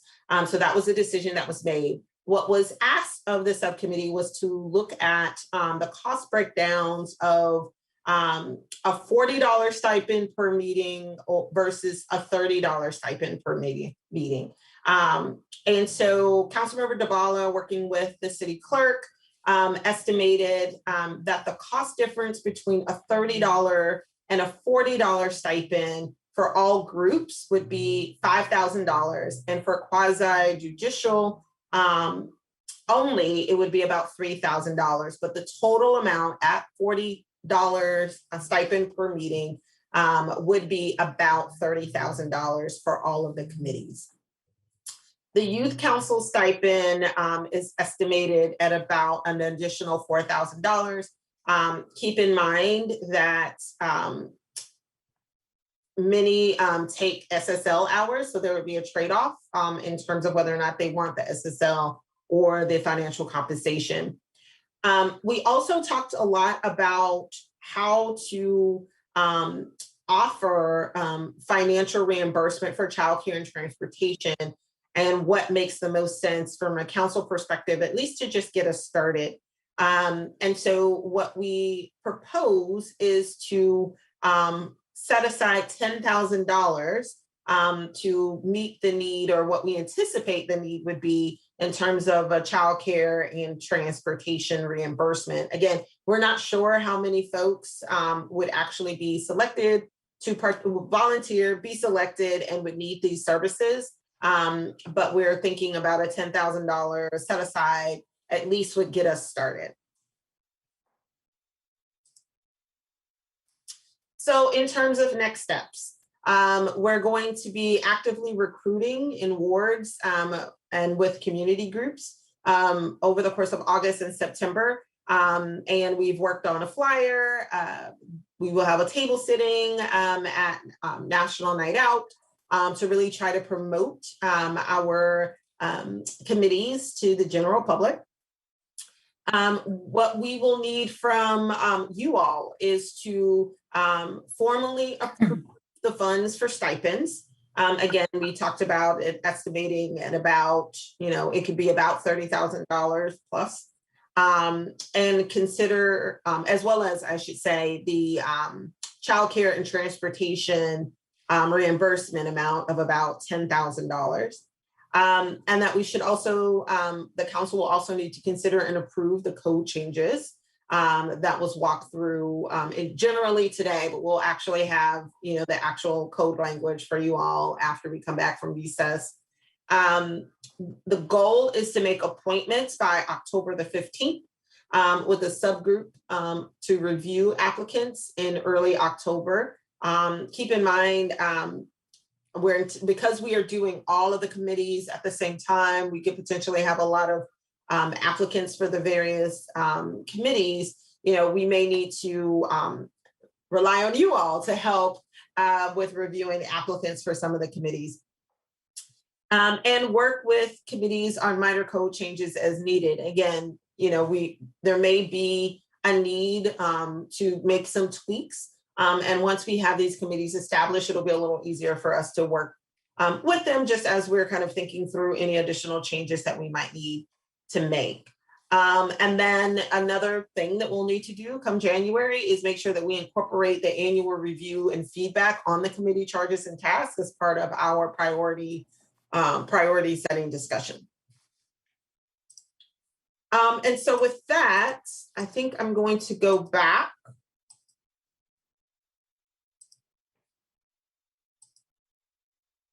to see if there are any questions or thoughts around a couple of things. One, in terms of some of the upcoming areas of code changes that Councilmember Dabala and Kostick have walked through. And then two, we had a lot of speakers today. And I just want to make sure that we're on, that in terms of the committees that we're moving forward on, that there isn't a need for any additional discussions regarding the actual committees that we're trying to formalize in the code. So with that, I will pause to see if there are any questions or comments. Councilman Dabala, did you want to say something before I turn over to? Yes, thank you. So on the slide before this, where it talks about the city attorney's recommendation, I hope that we did that justice. In terms of whether term limits are advisable, given that particularly for the quasi-judicial committees, you don't want to be in the situation we almost were in with the tree commission, where you don't have enough people to make the decision. So what the subgroup is suggesting first in terms of term limits is, instead of not having term limits, since the reason we proposed them was because the survey of committee members, the working group, that everyone that was consulted believes that term limits in a practical sense will help committees to function better as new people come in, and particularly new leadership changes. So we would recommend that we work with the city attorney to try to craft something that will allow exceptions where needed for continued operation, but still keep the concept of term limits. And we'd like to get your consensus on that, or not, on that tonight as the first thing, the first point. So yeah, Mayor, if you have people that you want to. No, I mean, I also had some questions before, so I don't. But I guess we could go into the term limits. I don't know if people have thoughts on that. Councilmember Kovar. I do, but I just want to make sure I understand what we're doing. So are we actually going to be voting, or just giving our general views on this, or what's the I think the first thing was asking clarifying questions and giving a general sense of direction, so that when we come back in September.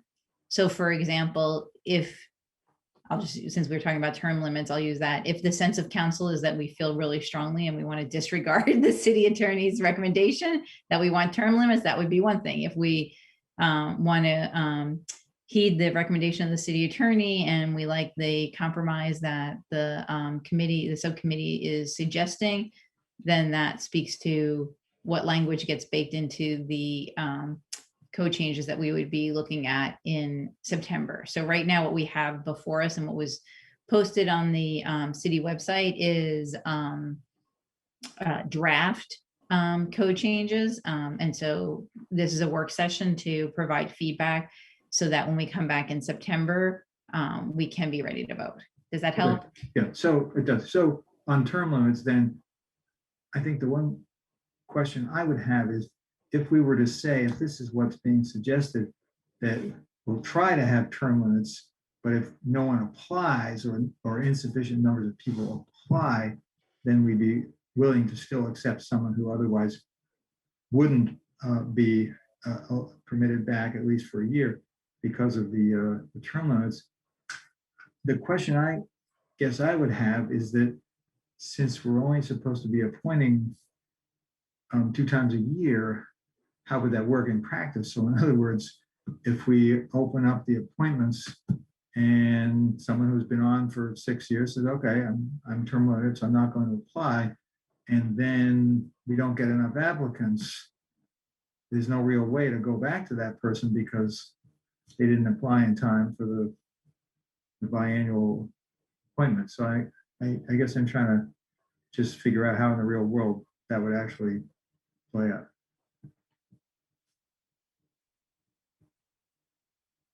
So I can jump in and just say with regard to that, my understanding of the code is that we would be able to appoint people as needed outside of the biannual timeframe. So our goal would be to primarily do that, but if there were a circumstance where we needed to fill a position, we could do that outside of that timeframe. And that could involve going back to some people who had just served on a committee and had reached their 6-year period or whatever it is, and we'd say, hey, how'd you like to come back again? But they would they start over then, or would they only come back for one more term? So I think we would have to decide what our ultimate goal here is. To me, it seems like we could put in very strict term limits in our code and absolutely not allow that, or allow it with very minimal exceptions. Or we could not put term limits into the code potentially, but use that as a strict selection criteria that we apply. The other thing to keep in mind is the difference between the advisory committees and the quasi-judicial committees. And so, at least from my perspective, and I don't want to speak on behalf of the subgroup, but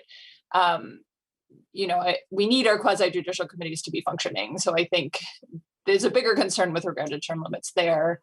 Our advisory committees, I think if we are really having a seriously hard time recruiting people, then it seems to me we're maybe doing something wrong with regard to the mission of the committee or our outreach or something else. And so I would be a little bit hesitant to kind of keep repeatedly appointing people after that term limit, because I think it signals a bigger problem that we probably need to address. So the special appointment powers would apply more to quasi-judicial than to advisory committees, it sounds like, is what you're saying. I don't think it would have to, but probably, yeah.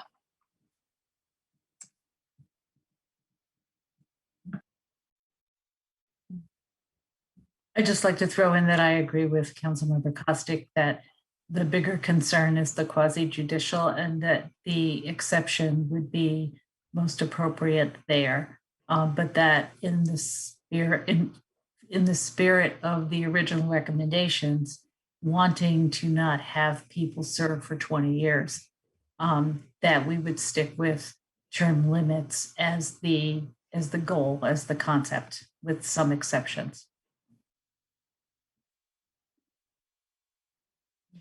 And one thing I will say, kind of to Councilmember Costick's point about what is the goal. I think one of the reasons why we also proposed the term limits was because of the feedback, as Councilmember Dhavala mentioned, from current committee members that, without something forcing a changing of the guards, people sometimes feel stuck.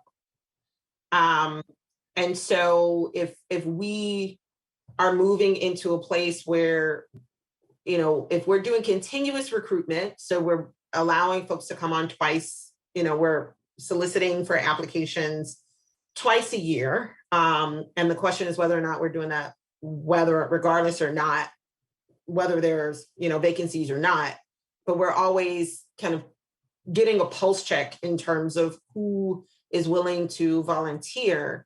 And then, you know, city staff are also, or whoever is facilitating the different committees, also have a finger on the pulse of who is ready to transition off of the committee.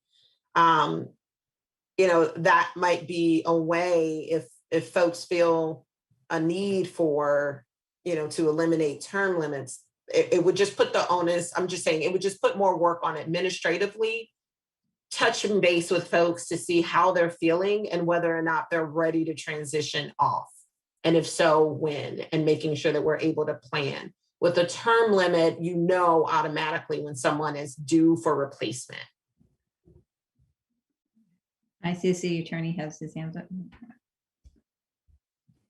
Yes, thank you, Mayor. And I appreciate this discussion. I appreciate the discussion I had with the working group earlier.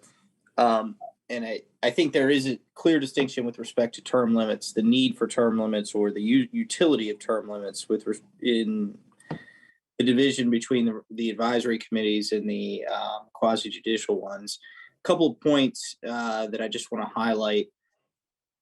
In addition to keeping the quasi-judicial committees functioning, there is also a significant learning curve for newer members on a quasi-judicial committee in terms of learning how the relevant portion of the code operates, the interaction with the different staff members, the interaction with the city attorney's office, and the interaction that the quasi-judicial body has with residents, witnesses, and the like.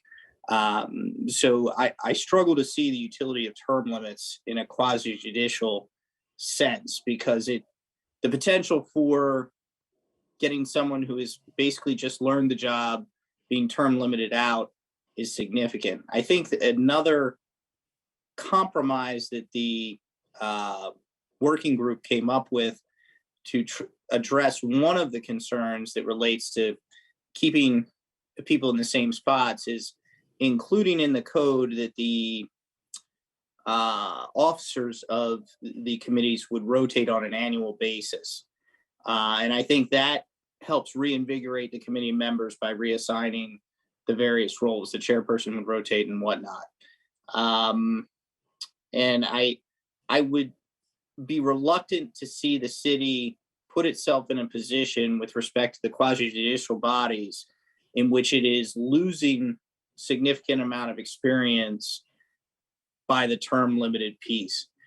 The other thing I would say is in the proposed compromise, the proposed compromise came up in a discussion I was having with the committee on Monday, and I've had more of a chance to think about it.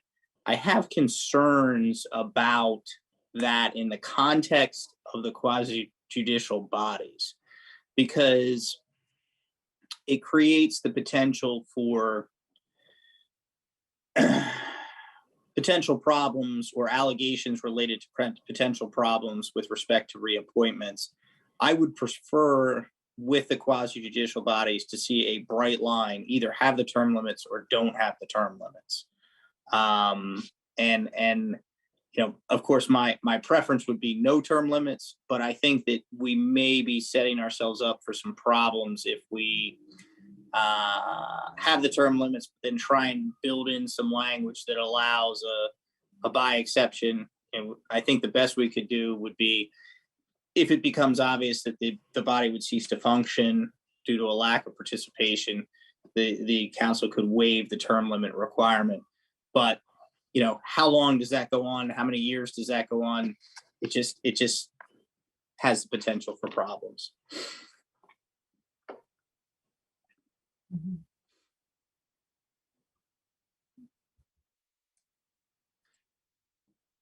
And so just to make sure that we can kind of keep the discussion moving. Sorry, forward. yeah.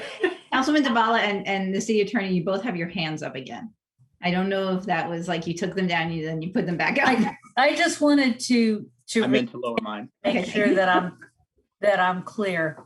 So our suggestion as a subgroup was to modify the term limits that we recommend for all the reasons you just heard, particularly for quasi-judicial committees, to modify it by allowing exceptions where needed. And what I think I heard the city attorney say is, no, don't do that.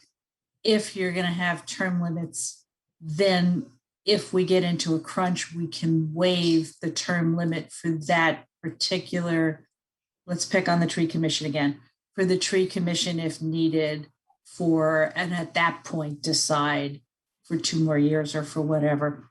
So then we would be, if that's the case, then we would be back with the original recommendation was 2-year terms for advisory committees up to 6 years, 3-year terms for Board of Elections, Tree Commission, COLTA, et cetera, up to 6 years, with the Board of Elections having specifically requested 3 terms for 9 because of the concern about, but not requesting indefinite.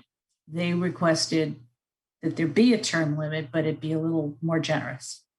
I want to clarify what the attorney said and suggest that maybe the Board of Elections is onto something with the 9 years instead of 6. That would apply for the quasi-judicial committees generally, if we were to retain term limits. So sorry, that was a little long-winded, but I was trying to clarify and then make another suggestion. Okay, so just to make sure that we're kind of moving towards some decisions. It sounds like it might be easier for us to just take the quasi-judicial as a let's focus on the quasi-judicial, because I think that that case is a special one.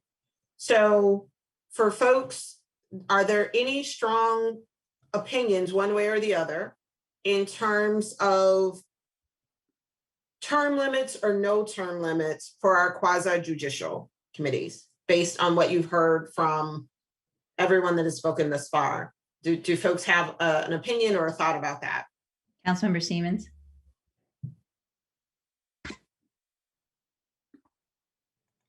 I would just say that, given the other changes that we were making in committees, especially for recruitment and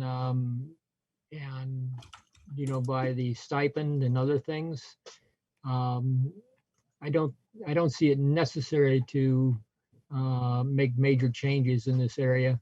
And I would tend to go with the attorney's recommendations on it. Yeah, I'm sorry. I would agree. I think there's a good case to be made.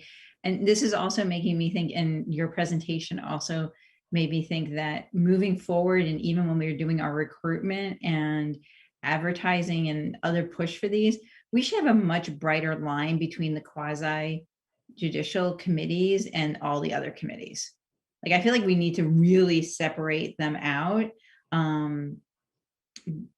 Given what their tasks are, what the responsibility is, and other things, I think it might be good for us to kind of really separate those out for folks.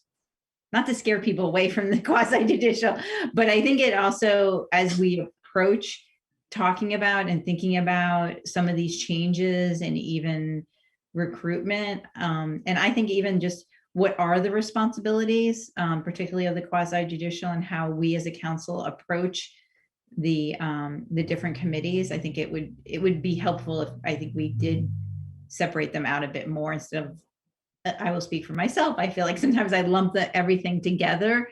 And given, as the city attorney said, the unique nature of some of the judicial committee commissions and committees, I think it's important that we do keep them separate. Councilmember Kovar has his hand up. Yeah, just one other question for clarification. I heard reference to the idea that the chairs or the leadership, the officials would rotate every year, even as they stayed on the committee. Was that meant to just apply to the quasi judicial or to the others as well? Councilmember Kovar, as I sit here right now, I cannot remember if we put it in both sections. But I think it was in both. Yeah, it certainly was designed to ameliorate the problem related to some of the concerns related to the term limit aspect of it. Yeah, and I do think having it both does alleviate to some extent the term limit question. Not that people can't be continue to be active even if they step down as chair, but I think that I'd be less concerned about. I'd be more open to not having term limits if we had the rotation of the officers in both categories. Any other thoughts about term limits? I see Councilmember Costick's hand. Yeah, I'll just toss out my personal opinion. I would support not having term limits for the quasi judicial, but having them for the advisory. And then I think during our selection process and our recruiting process, we work to get new members in and have a preference for new people if someone's really served for a long time in one of those positions.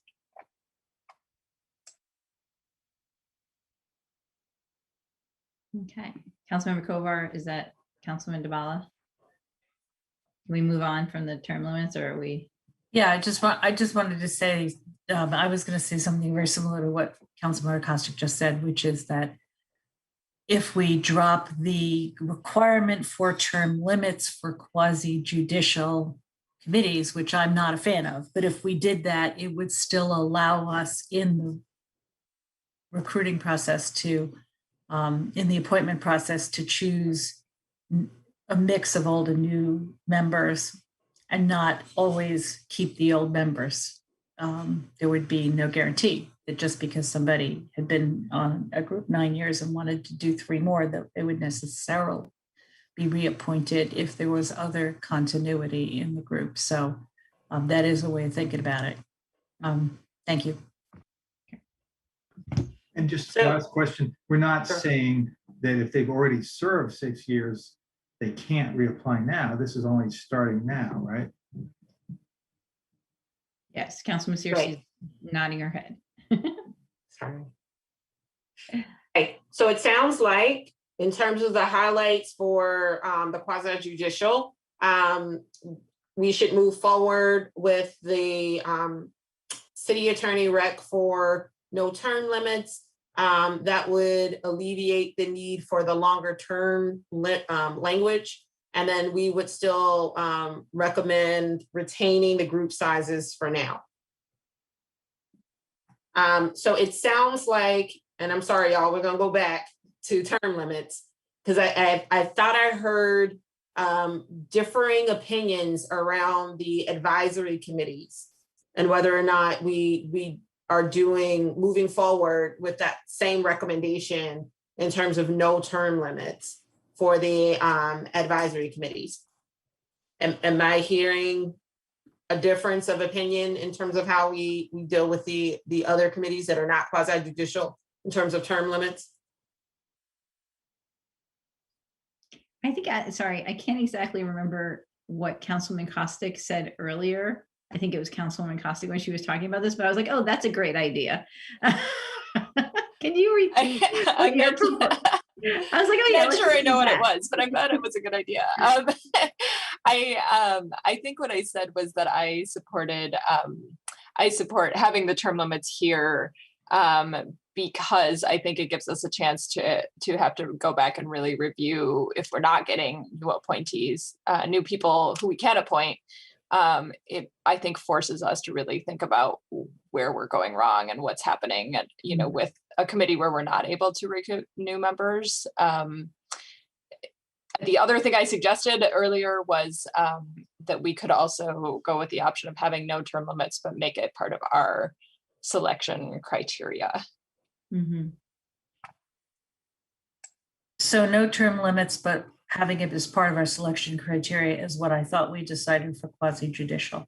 I do feel that term limits have been requested by folks who are on committees. I feel like it's a good idea in a lot of ways, and I agree with Councilmember Costick. If we are in fact having trouble recruiting for a truly advisory committee that doesn't have regulatory responsibility, then we ought to be rethinking the gist of that committee. Yeah, I just couldn't remember. Yeah, no, I think I agree. I guess I'm confused though. If we could go back up to the committee size. So, no, that it's the same chart. I'm sorry, whoever's, yeah. So it says up to 9 members, lower minimum number, not 7. So what? Go ahead, Talisha. Yeah. So initially in earlier conversations, we talked about applying a common structure where committees would consist of 7 to 9 members. In conversations with the city attorney, he suggested that we did not write in a minimum, but we say up to 9 members. All right, so we don't have any lower number. There's no lower bound, right? Okay, so just in case we don't get ourselves in trouble, in case somebody then can't meet a quorum, got it. That makes a lot of sense not to have that in code. Okay. I'm okay with term limits on the advisory committees, but I'm also okay if we want to make it part of the criteria and not have them. So I'm not sure I feel super strongly either way on this. Councilmember Kovar? I missed the thing about the quorum, so maybe someone can repeat that, but I think all of this, I would say, my preference would be to have no term limits for quasi-judicial and have them, but make it a selection requirement for advisory. I don't know if that's what the mayor just said too, but I would agree with that. Does that clear as mud to you guys? What we want to do there? I wrote down two people who want term limits and 2 people who seem to be leaning towards just making it part of the selection criteria. So I think we need to hear what others think. Councilmember Siemens, do you have an opinion on term limits for the advisory committees? Not really. I think you know what I said before. I think we've mucked around enough with changing these committees and in good ways. I think that if it's a hard decision to make, then it's probably one that we don't need to make. Yeah.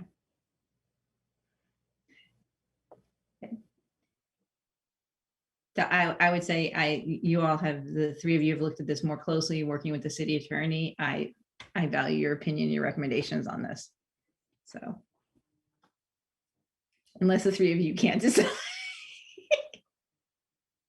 Perhaps we take this feedback back to the next meeting with the city attorney and see where that leaves us on this. I'd like to go to this, that one there. No, where were we? The boards and commissions, for just a moment. Generally, the boards and commissions, the retaining the longer terms and the retaining group sizes for now, because we do need to settle that as well. So we had suggested 3-year terms. Councilmember Searcy, if I'm stealing your thunder. We had made a decision earlier to, there were folks on the council for the quasi-judicial who said that they wanted to side with the city attorney's recommendation of no term limits for the quasi-judicial. And that would mean the longer terms, that would be irrelevant because we have no term limits. Right. Thank you for clarifying that. And we had gone to each of the quasi-judicial groups and asked them about what they thought the ideal size would be. So that's why I personally would like to see if it is possible to make the changes for the ideal group sizes now and not put them off for another several months.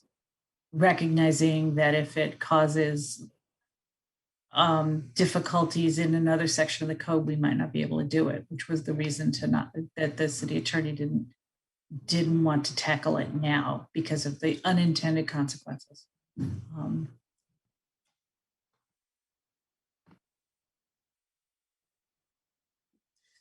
Is it possible for the city attorney to speak to some of the challenges with tackling the any changes to the group sizes for the quasi judicial now?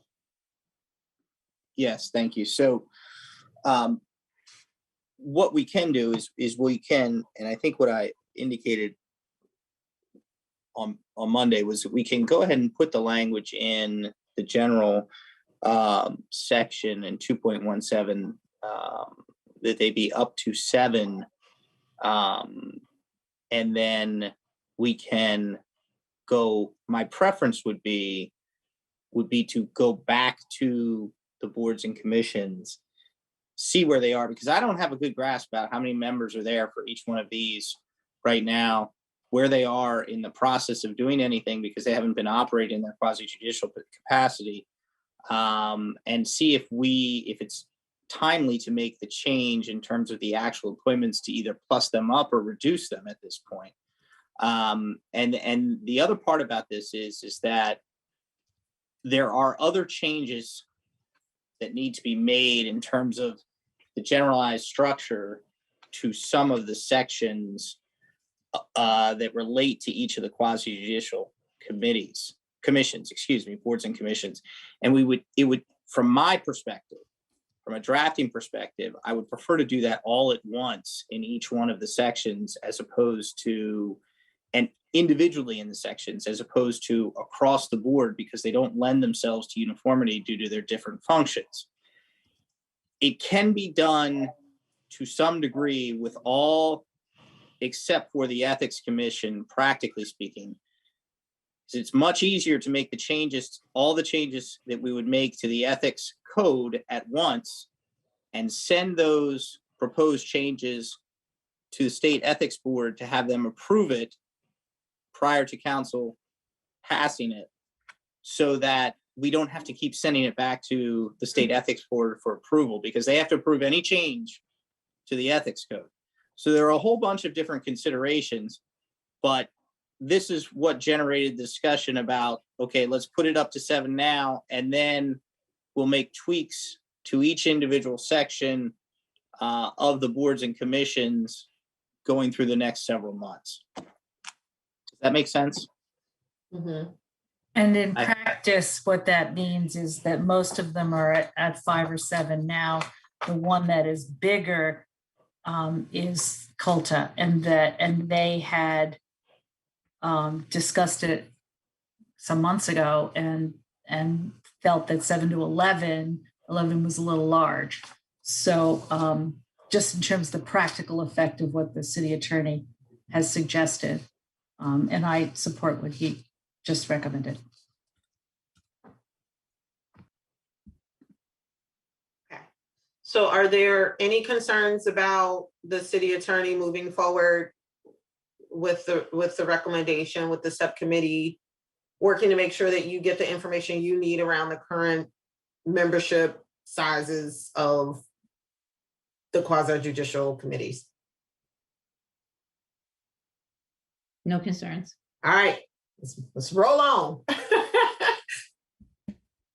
Are there any other, so we're going to follow up and kind of chat internally in terms of the advisory committees on the best approach. It seems like folks are indifferent, but want to make sure that we can have participation, so we'll figure that out.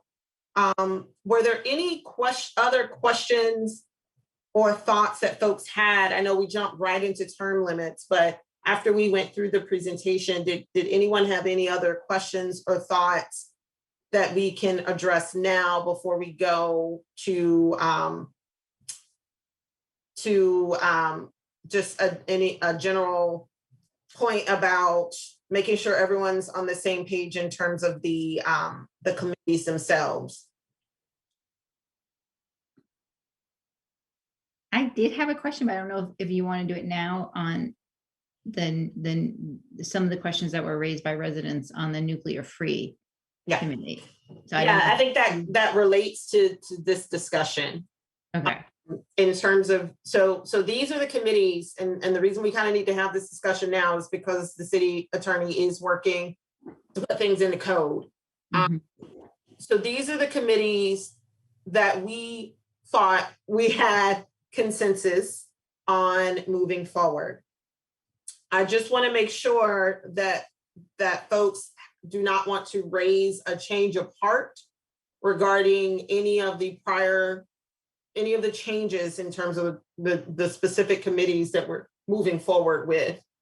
And if the nuclear free is one that we should talk about, we can go ahead and have that conversation now. Well, I think one question, I'm not necessarily advocating to changing the recommendation here, but I think there were some questions that we have discussed in the past. It might be good just to review, especially for some of the residents who joined us tonight, which is there are some very specific things that are in our code regarding the nuclear free committee and the tasks and what we're supposed to follow. And maybe if we could just review how we think the city will then approach meeting those goals and objectives without having the committee. If anyone wants to tackle that, or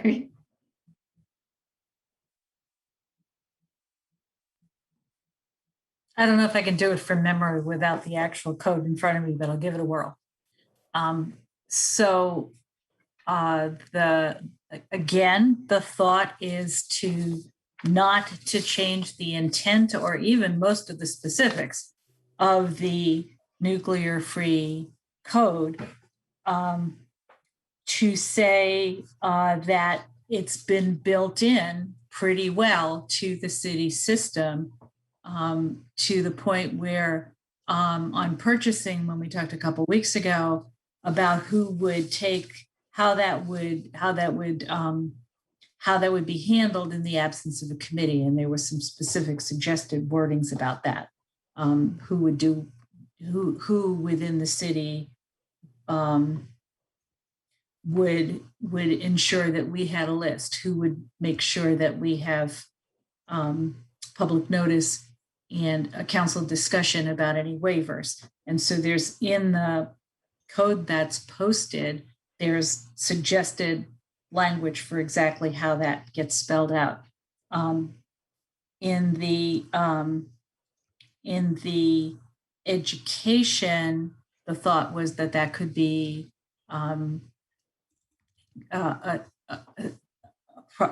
work that interested members, current members, could work with the Arts and Humanities Committee that does education programs generally. That'd be a good place for that. There is already a proposal for a sustainability investment. There's already city money allocated to work with a consultant to try to make that happen.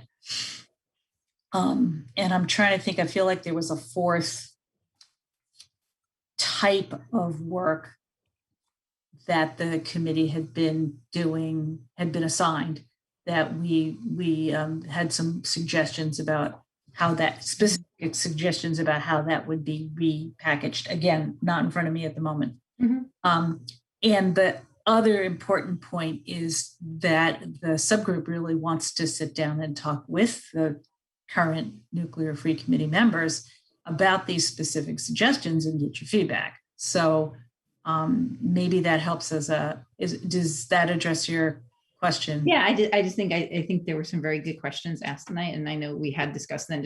And sorry to have you pull it up from memory, but and I know you have talked about sitting down with the members of the committee and making sure that we bake into and we don't lose the activities that they've been doing moving forward. And I know that think Councilmember Kovar has his hand up because he also has another idea on how to tackle some of the things that were on the list for this committee. Sure. And before I turn it over to my colleague, I'm looking at the notes I took on the specific comments earlier this evening.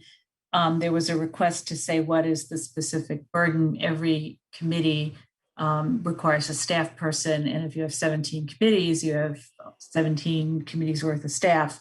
If you have 10, which is what we're suggesting, you have that much less burden on the staff. But more to the point, recommending to replace the committee with a task force on a short-term approach to that was not something that this subgroup was recommending, just FYI.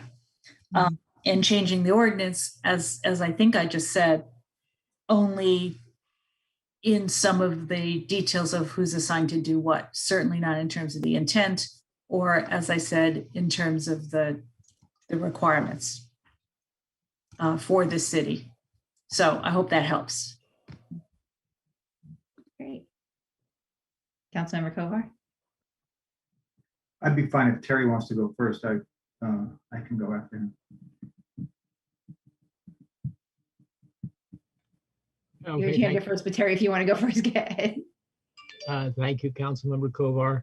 I just given a lot of thought to this nuclear free committee, and you know, through the years I have seen it has been active committee, but not a whole lot of interaction between the committee and the council. On the other side of that, though, I think it is an important part of the character of Tacoma Park, being nuclear free zone, and I know that again, through the years, we've had some pretty passionate members who have made up the committee. The thing that bothers me from the plan is that we're talking about kind of splitting up some of the things they do between other committees, which I think don't necessarily find, will find the same, necessarily the same type of people with the same kind of passion. So at this point, I'm on the fence, but I'm kind of leaning that that it's better for the city to keep the committee going. And that's, we'll leave it to Mr. Kovar to explain how that's going to work.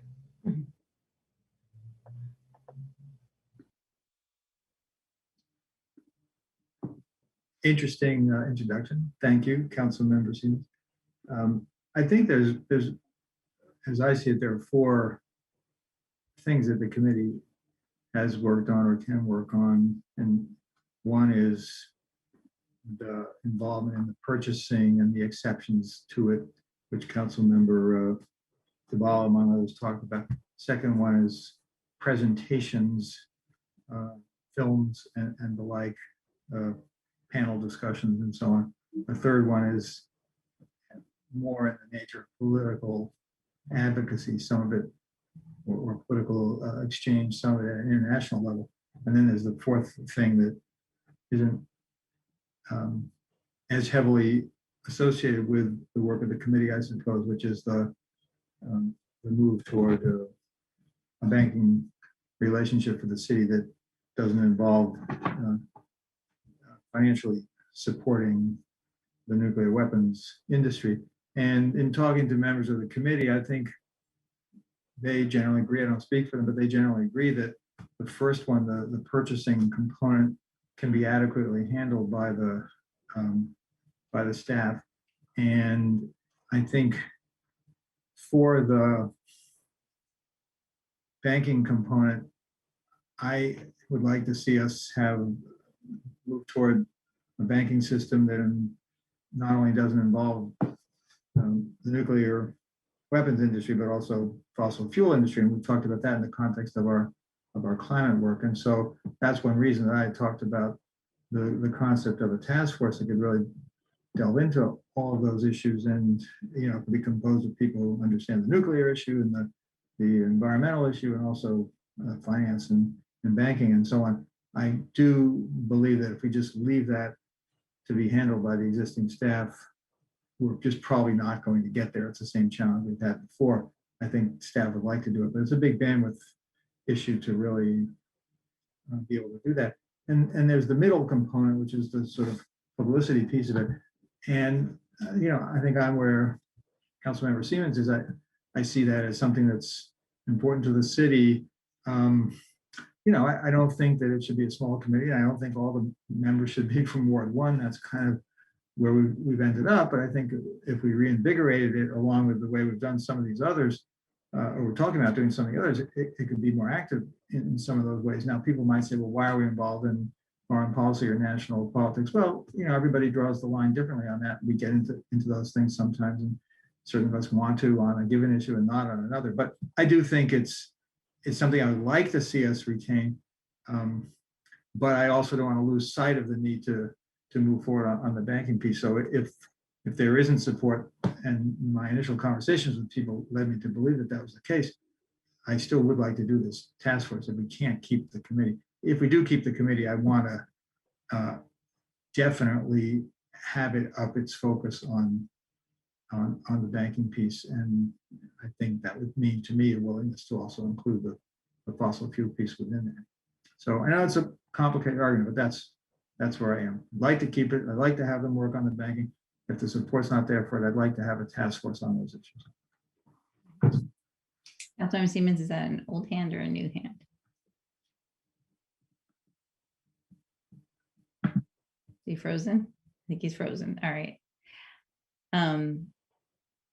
He's frozen. Okay. I'll just chime in and we're not going to decide this tonight, but I think even if we were to keep the committee, I actually would favor having a task force that looks specifically at our banking, because we've been trying to crack this nut for years, and it is going to take some very specialized skills and knowledge and a lot of work for a short period of time to help really move the ball on this. So anyway, I just wanted to say that I think even if depending on whatever we do with the committee, I think we need to have a task force work on the sustainable banking and investment work to really move it forward.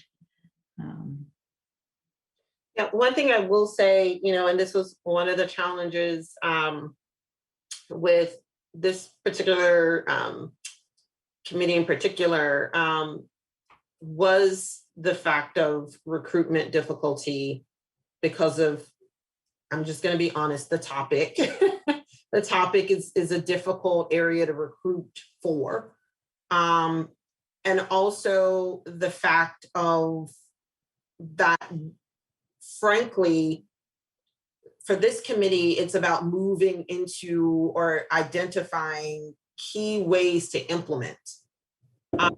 So how do we come up with the necessary technical recommendations to implement the banking changes that are needed? How do we come up with a way to make sure that we're implementing or incorporating even some of the movies and the community engagement in a way that would resonate with people? It might be through the Arts and Humanities Commission. They already have the infrastructure in place to be able to promote, and so there may be a need for another look at the purpose, right?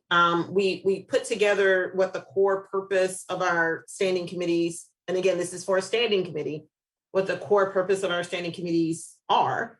And so this might be one where we would need to, really think about the purpose again.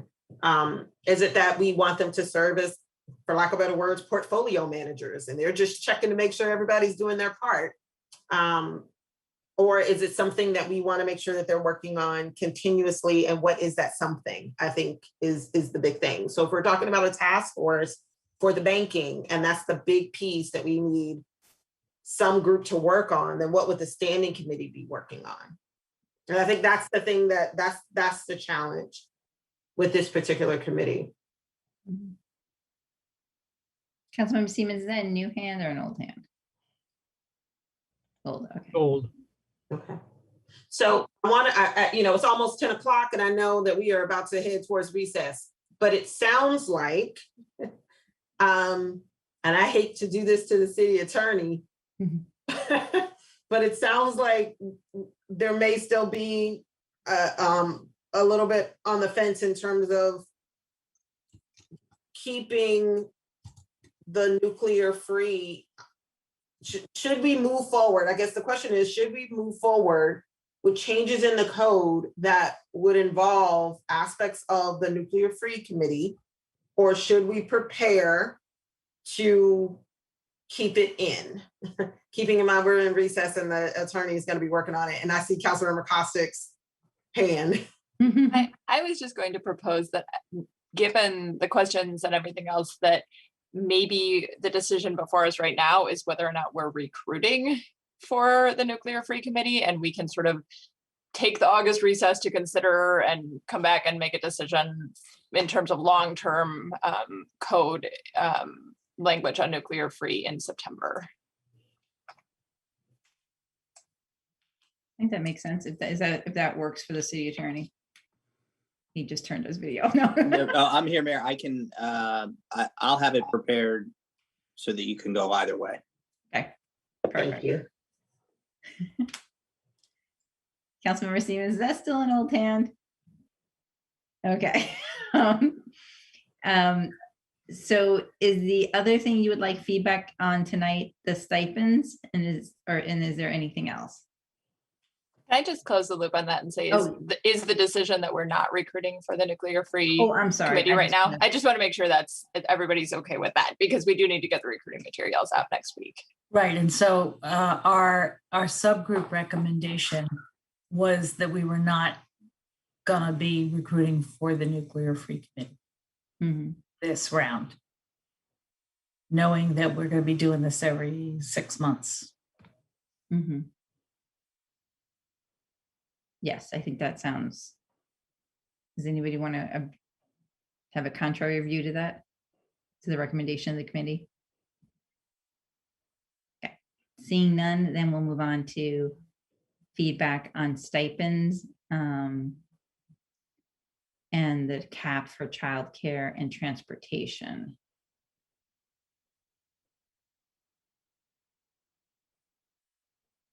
So this. Yeah, sorry, I was trying to read the slides and No figure out worries. how to pose the question. No worries. So we have here basically 3 decisions: $30 or $40. Okay. That's not a substantial difference between the two. Do folks feel strongly one way or the other in terms of whether or not we move forward with a $30 or $40 stipend? And that's per meeting. Per meeting. And I would just say that the 30K for everybody is a little lower than the original estimate, because once we got into the details, not every committee meets 12 times a year. Right. Not every committee has nine members and is gonna have 9 members. So it brought the number down, the total number down a little. The difference is still between 30 and $40 is stipend is around $5,000. And if it's just the quasi judicial, it's $3,000. I can walk the math through with anybody in the morning. Okay.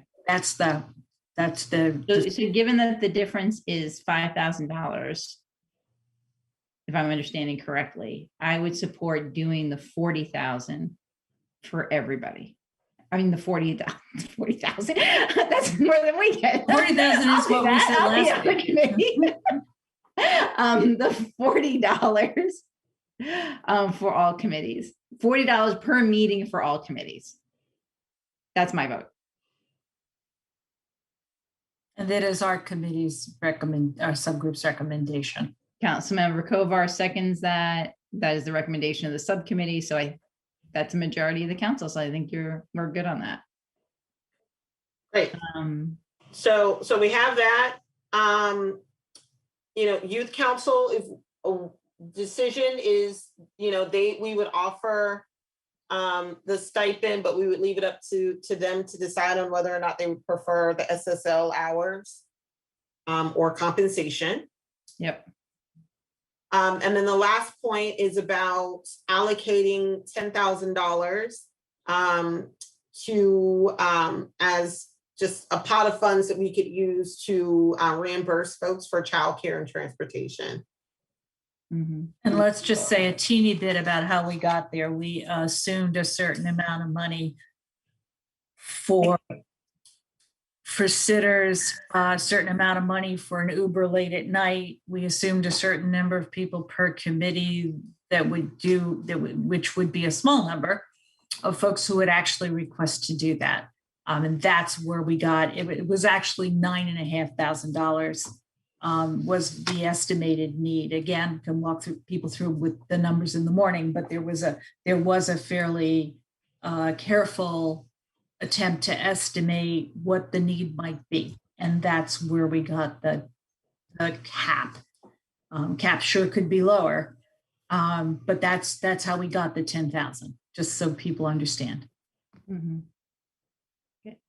I guess the question, and we discussed this a bit last time, is are we going to be ready to rock and roll on this piece, or given everything like our finance department's dealing with right now with the ARPA funds and other things, and we've talked about that, like are we going to have the systems in place?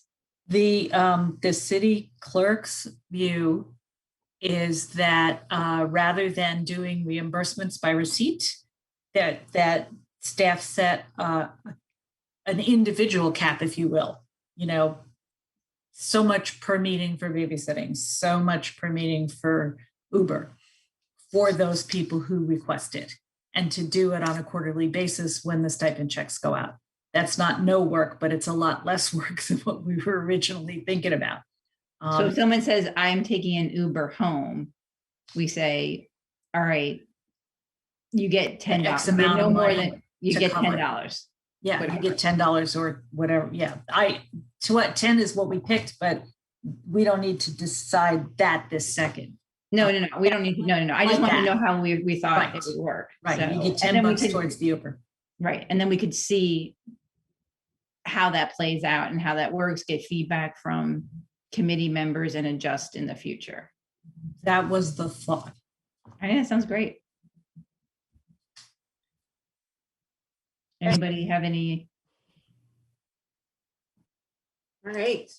Good. So are there, the city clerk wants to chime in. I just wanted to confirm that with the youth council, although we do think that the SSL hours will be chosen by some, probably not by all. And the youth council meets, last year they met twice a month. So I just wanted to confirm that you wanted to pay them $40 a meeting if they meet twice a month. So this number is based on the assumption that they meet twice a month. There are 11 of them, and half of them choose the SSL hours. That if that's the case, and it's $40 stipend, that would be $4,000 more. We did not, probably should have, but we didn't make an estimate. Did not make an estimate of what it would look like if it was a small, well, actually we do. We have a number for $30. I'll find it. Well, I think it would be weird to, well, I don't know. Well, that might be why I didn't do it, because I think it's weird too. Yeah. So it's just that they're an outlier because of the frequency of meetings. That's the, it's the council's decision. I just wanted to remind you that they have met twice a month.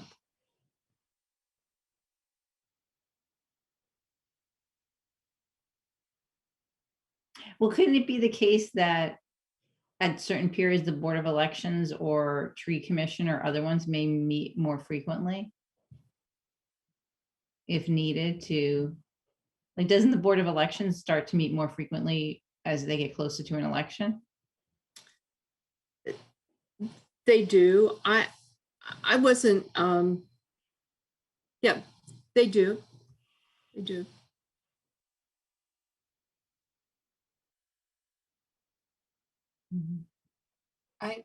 I'll chime in and say I support going ahead with the 40 per meeting.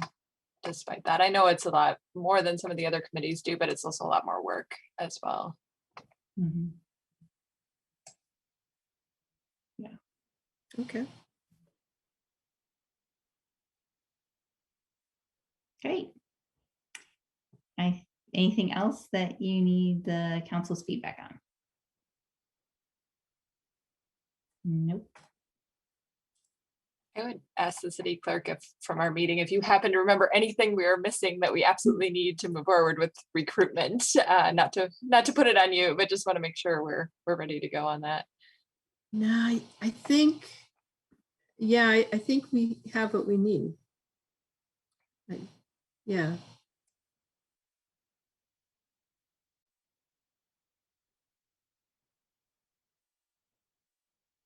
On behalf of the subgroup, I just want to say again, thank you to all of the current committee members and the previous youth council and everybody who's volunteered all their time up until now for free, and for all the service that you've given us over the years. It's the reason that we made this a priority, that to look at how to strengthen the system is precisely because we so appreciate what everybody's been doing.